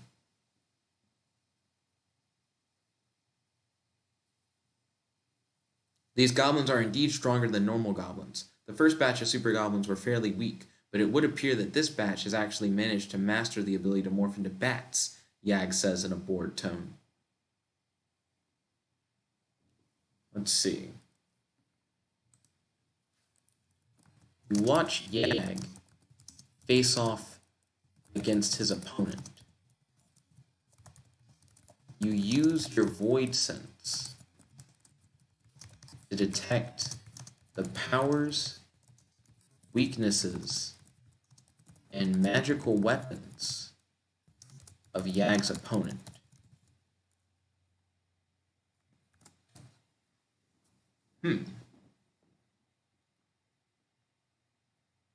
I'm curious to see what are, like, the magical weapons of his opponent. Your void sense causes your eye to turn a bright purple as you scan the goblin. Yag's opponent is a goblin shaman with a bat-winged staff. The staff can turn into a swarm of bats and also shoots poisonous darts.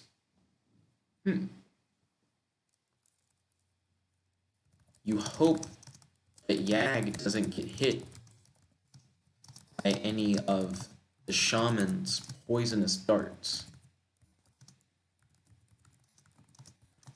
As you know, as you fear that Yag wouldn't be able to handle it if the darts used the poison of the giant millipede.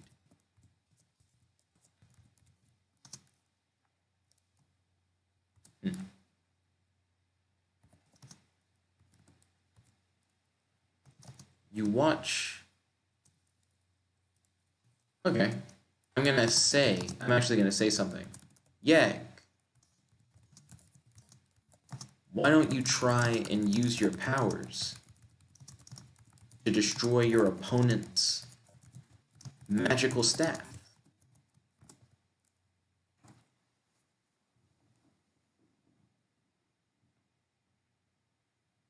Yeah, if the goblin's powers are based mainly on his staff, then just break it. I was planning on it, Yag says. The goblin and Yag approach each other from 10 feet away.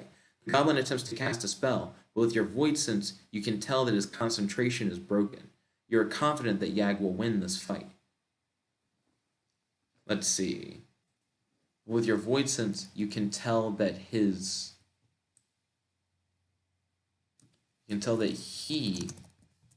is having trouble focusing.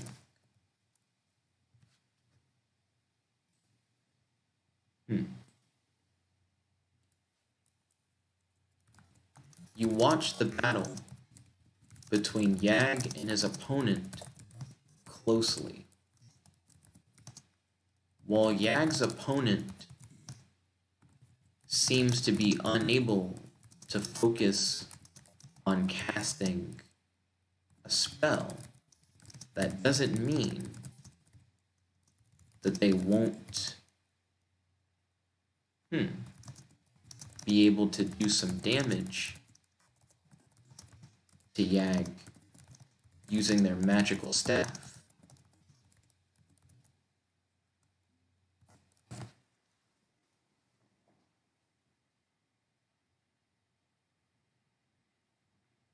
The goblin shaman twirls his magical staff.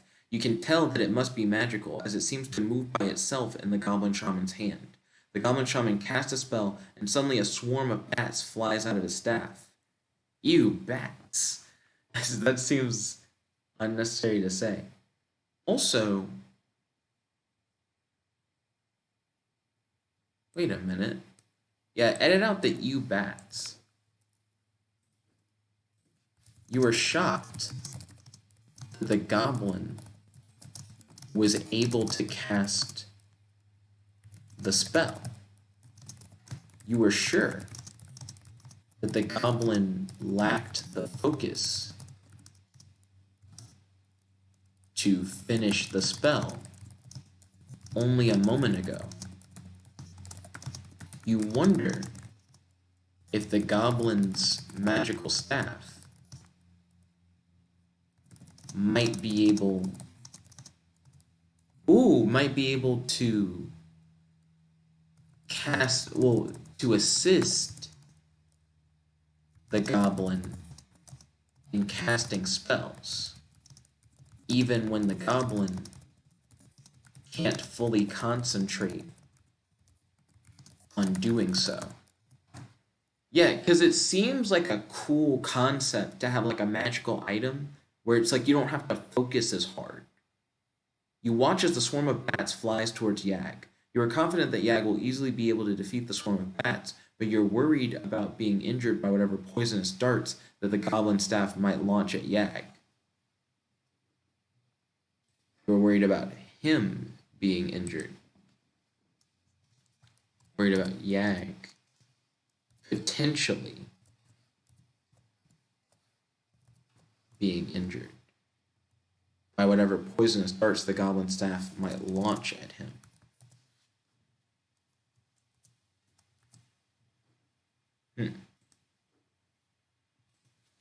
So now I'm going to say, Yag, make sure that you don't get hit by any of your opponent's poison darts. They might use the poison of the giant millipede. Oh, I think I misspelled poison. Yep, I sure did. I put the I in the wrong position.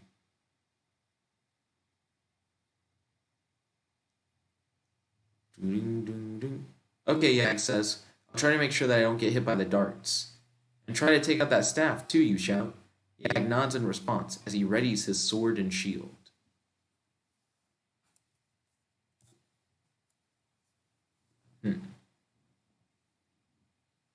Let's see how this goes. You watch nervously as the swarm of bats flies toward Yag. Yag swings his sword at the swarm of bats, and a few of them explode into blood and gore when they are hit by Yag's sword. Gross. But expected. I mean, that is what happens, I imagine, when you hit a bat with the sword. But many of them manage to fly past Yag and surround him. Aw, son of a... Yag begins to shout. You watch as the bats begin to fly in circles around Yag, distracting him from the goblin shaman. Ooh. Yag. Don't let the bats distract you. Use your void sense to detect the goblin's position. If you don't, the goblin will try to ambush you and shoot you with his poisonous darts.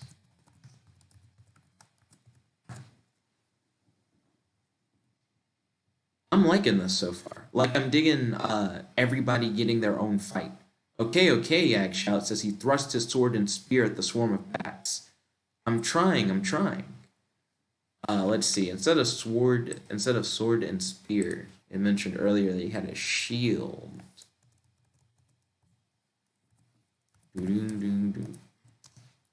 Eventually, you watch as the goblin's head bobs up and down behind your left shoulder. I'm gonna get rid of that. Eventually, you watch as his head bobs up and down. That was kind of weird. Continue.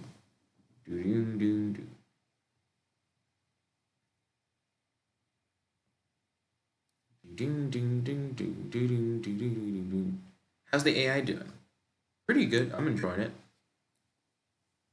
Don't worry about the bats. Attack the goblin, you shout. In his attempt to follow your instructions, Yag loses sight of the goblin. You see the goblin step out from behind his cover. He aims his staff at Yag and fires a single dart. Aw, shit. Yag, look out. Use your shield to block the incoming dart.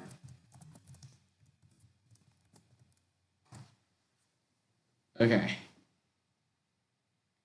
I'm trying to, like, warn him. I can't look out. There are too many bats distracting me, Yag says as he holds up his shield. The dart hits the middle of Yag's shield, and you watch as the dart lodges itself into the metal. You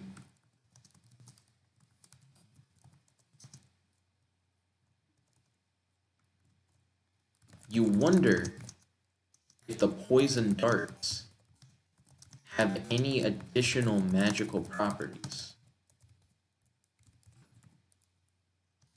When you see the dart lodge itself into Yag's shield, you say, Yag, fight your way out of the swarm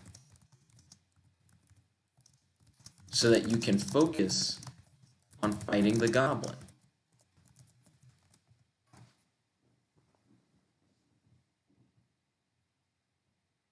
Yeah, if he stays stuck in that swarm, he might be in a weird situation. I'm trying, Yag shouts as he makes swings with his sword. You see the goblin aim his staff once again at Yag. Yag, look out, you shout. Dang it. Yag needs to do something. He could do the horn thing. He could use the god horn thing they used on me yesterday. To your surprise, the goblin is struck in the head with a bolt from an arm bow. He falls to the ground, and you notice a female elf standing atop a nearby roof.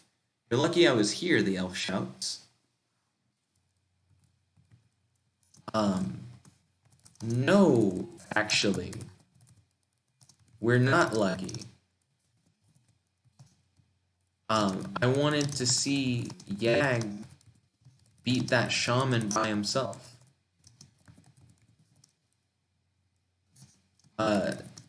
Thanks for your help, I guess. But you made that rather anticlimactic.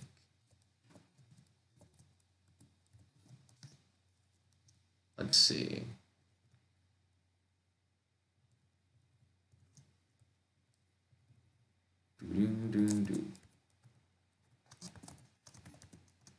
If you're strong, elf woman, then come down and face me. actually, don't face me. I've already had 2 fights. Then come down and face Yag.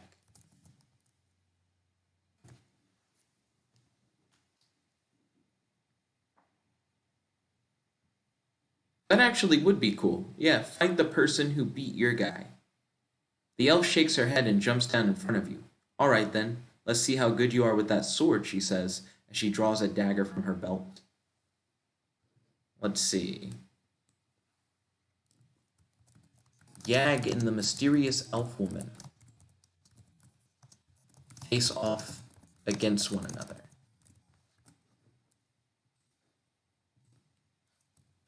Let's see. You try to use your void sense to detect the mysterious elf woman's powers, weaknesses, and magical weapons.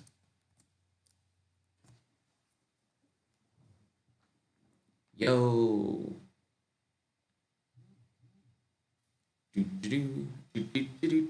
While you're trying to concentrate, the elf woman kicks Yag right in the stomach and knocks him back. Ugh! Yag shouts as he hits the ground and drops his weapon. The elf woman raises her blade and swings at Yag's neck. Yag! Crap. Is the elf woman gonna beat Yag?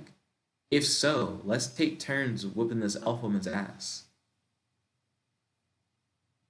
You shout in horror. The blade is halted as the handle collides with another blade. You look over to see Dugan. Nope. Don't have another person show up to interrupt. To your surprise, Yag rolls to the side and picks up his own sword. He pushes the blade into the ground to stop his momentum, stands and swings at the elf woman's neck. Yes! Okay, yo, let's go. Let's keep this fight moving. Good momentum. We went from like many minutes of just being in the inn and like dealing with Laura's stomach ache to like a full battle. Yes, you whisper, like a whole like string of battles. The elf woman rolls to the side and avoids the blade, but it snags her sleeve. Haha, Yag laughs as he draws his blade back. Before he can strike again, the elf woman slides her own blade across Yag's abdomen. Yikes.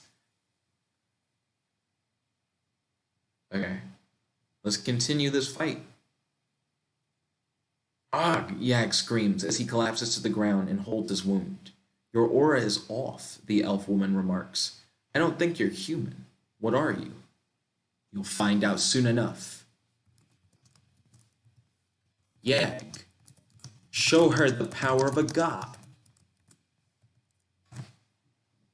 Yeah, because this has been fairly tame. Like, use your superpowers, Yag. You got hella powers. Yag, show her the power of a god, you exclaim, telling him to use his shadow magic. Yag looks at you and chuckles, which turns into a maniacal laugh. His tentacles fly out from his back and impale the elf woman through the chest. You wonder if the elf woman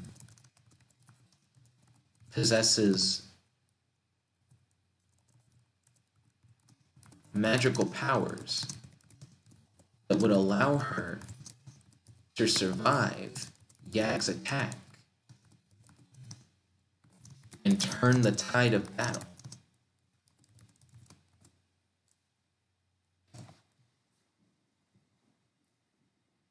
Yeah, because she said something about like his aura being off, so she could like sense it.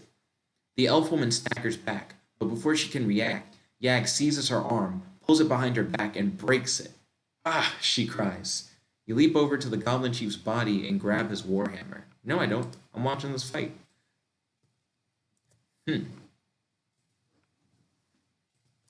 Let's see. You think Yag currently has the upper hand?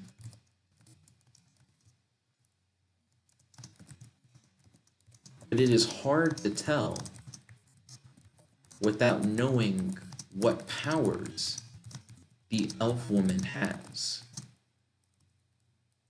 At any moment, the elf woman could activate some ability that could allow her to overwhelm? Yeah. Yeah, because you just don't know.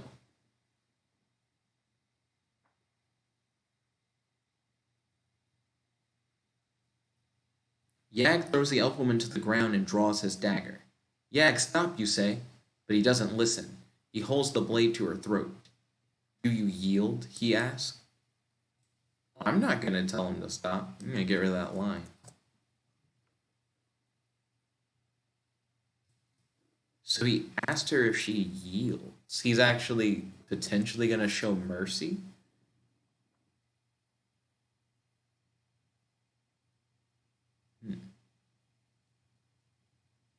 She glares at him, but doesn't answer immediately.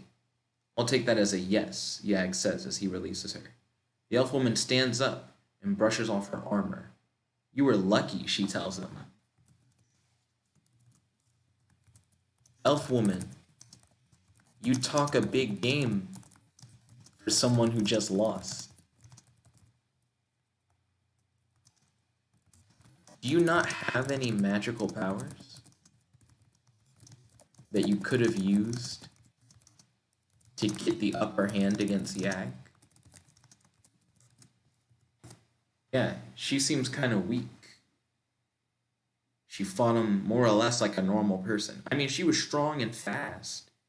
I could have sneezed fire and burned him to a crisp, she says. Ooh, that was quite the display. Ah, the elf woman cries. What? You're not from around here, are you? He asks.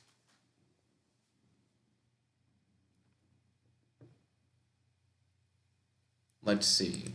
I feel like she would ask that. Let's see. We're here from another world to fight powerful opponents. We just finished taking down 6 Super Goblin champions. We're about to head back to our world.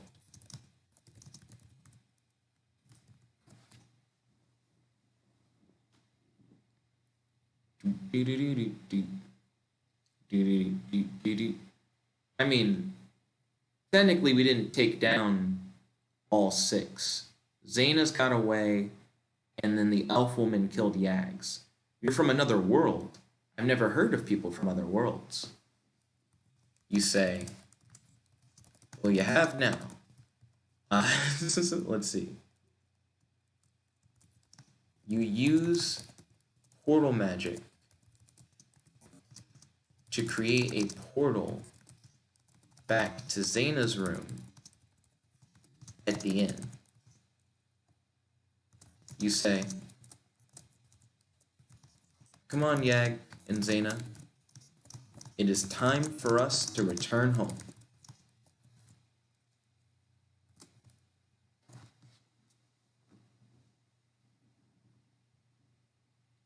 This was like a cool adventure. Like, it was pretty different. Yag stands there and walks back and forth nervously. I'm not sure I can go through that, he says. Yag, what are you talking about? This world is pretty fun, but we can always come back later. Are you smitten with this elf woman? If so, she can come with us, as long as she agrees to get stronger.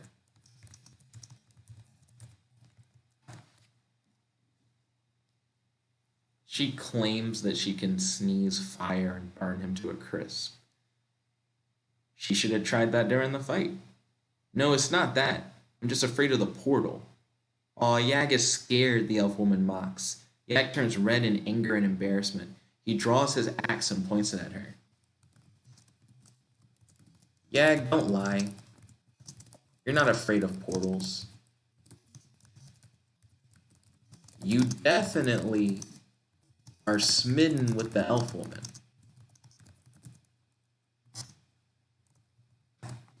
Yeah, like I don't know. Like I'm pretty sure you're just trying to smash. Fine, you're right. I'm smitten, but that doesn't change the fact that I'm afraid of portals.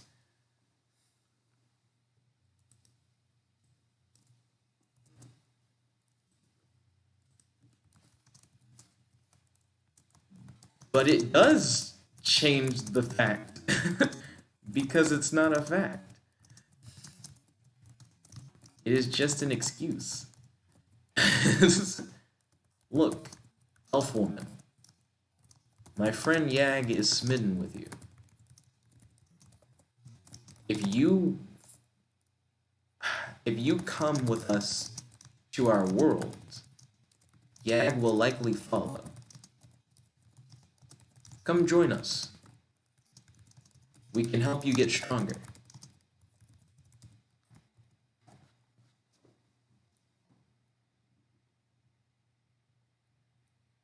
The elf woman's eyes widen. Her mouth gapes open, but no words come out for a few seconds. You really would do that? She asks. Of course, you respond. The elf woman looks at her bow, then looks at Yag. You say, we don't have all day. Come on, everyone. Through the portal.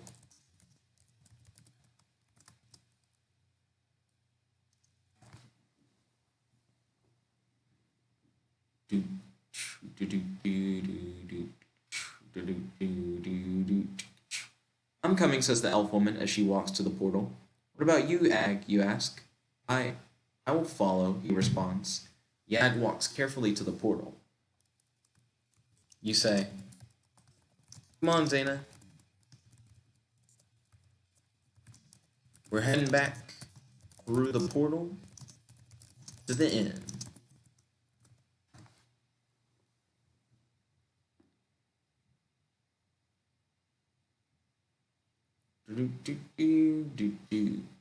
Okay, Zana responds. You walk to the portal and turn around to wave goodbye to the elf woman. No, the elf woman is coming with us.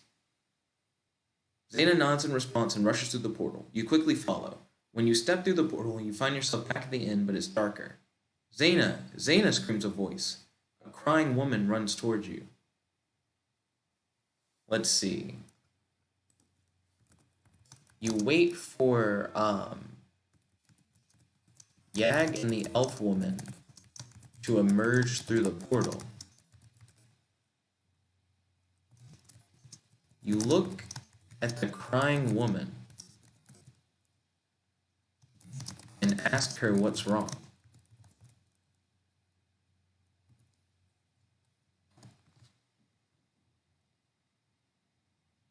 How long is this adventure? 2 hours and 23 minutes. Zana, Zana, you're alive, cries the woman as she hugs you. You are so surprised that you do nothing at first. And when you regain your senses, you push her away and ask what's wrong. I'm not Zana, so I don't know what's going on. You wait for your companions, but they do not seem to be coming through the portal. You are sobbing behind you and turn around. The crying woman looks up at you. Please help me, she cries. You nod and look for where the portal is located in this room. Retry, because I'm confused. Clearly you know where the portal is. You step back in shock when you see who the crying woman is. It's your sister. Nope. Nope. I don't have any siblings as far as the story is concerned.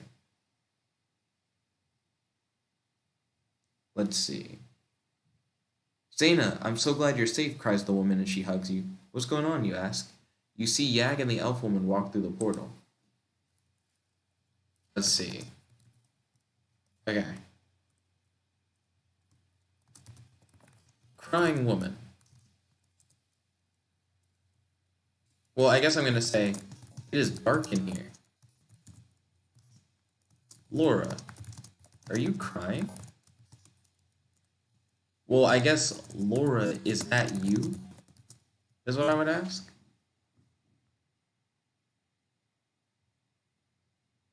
Yeah, like, is Laura the crying woman? Yes, and your father's dead, she responds. Retry. I don't have a dad as far as the game is concerned. Pretty good. Is me, Zana, cries the woman. She wouldn't say that because she's been yelling Zana, Zana. No, it's me, Zana. You're not Zana. Shut the fuck up. You can't be Zana. Because you wouldn't be yelling for yourself. Yes, it's me, Laura. It said Zana. I'm gonna say it said Laura. Asked the woman as she turns around towards you. You see a woman with long brunette hair and blue eyes. The woman is very curvy despite being in her mid-20s. Mom? Shut the fuck up. Stop. Retry. Yes, it's me, Zana. Why do you sound like that? Asked the woman. The fuck? Retry. It's so stuck. Yes, and you know that, she responds. Zana, I'm so glad you're safe, cries the woman as she hugs you again. You look at the woman in confusion. Why are you hugging me if your name is Zana? I'm gonna say, why are you hugging me? I guess I'm not gonna say why are you hugging me. Because I get it. You keep yelling about how much you missed your mother while hugging your father. That's very touching. I'm surprised you were so worried about us. But I appreciate your concern.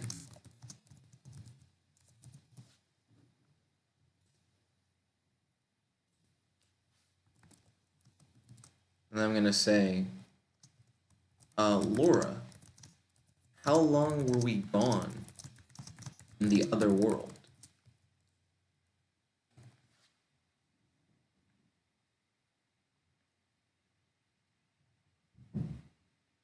Hmm. 4 hours, she responds. So you were worried about us for 4 hours, you ask in a joking manner? I was not worried at all. I knew you would survive, she smiles. I simply wanted to see how it all turned out.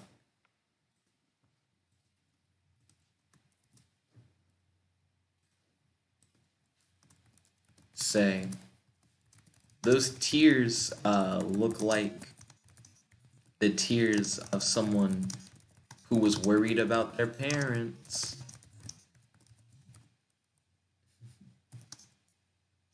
Let's see. We are about to rest for the night. We brought a guest. The elf woman who is with us is a woman that Yag is smitten with. I don't know her name, but we're going to help her get stronger.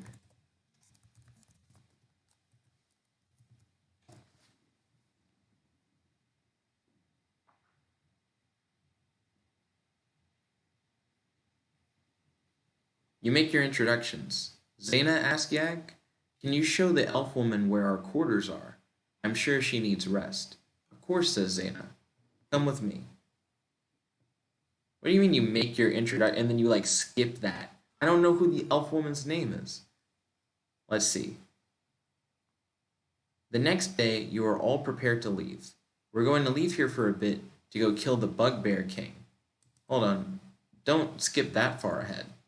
Retry. I see, says Laura.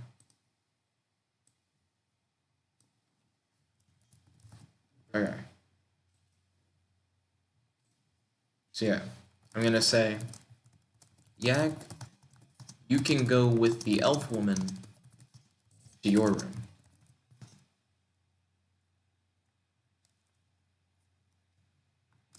Zana, are you ready for bed? We can talk with Laura and relax before drifting to sleep, if you would like. Also, 4 hours doesn't seem like a very long time.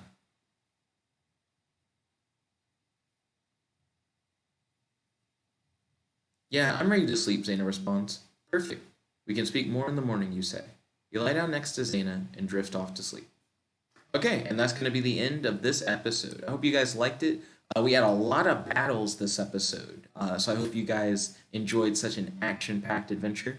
If you guys like this video, make sure to smash that like button, favorite, comment, subscribe, and ding ding ring the notification bell to be notified whenever we do these videos. If you would like to watch the series in full, make sure you click on this series playlist link in the end card and in the description box below. If you'd like to read the entire story on the AI Dungeon website, feel free to do so by clicking on the link in the description. If you'd like to talk about the series together or with your boy, feel free to post in the comment section below or join our Discord, link to the Discord in the description. Feel free to DM me if you want to discuss spoilers. There's your host, your friend, your boy, Jeb like the one only, logging out. Peace. Chicken bow wow.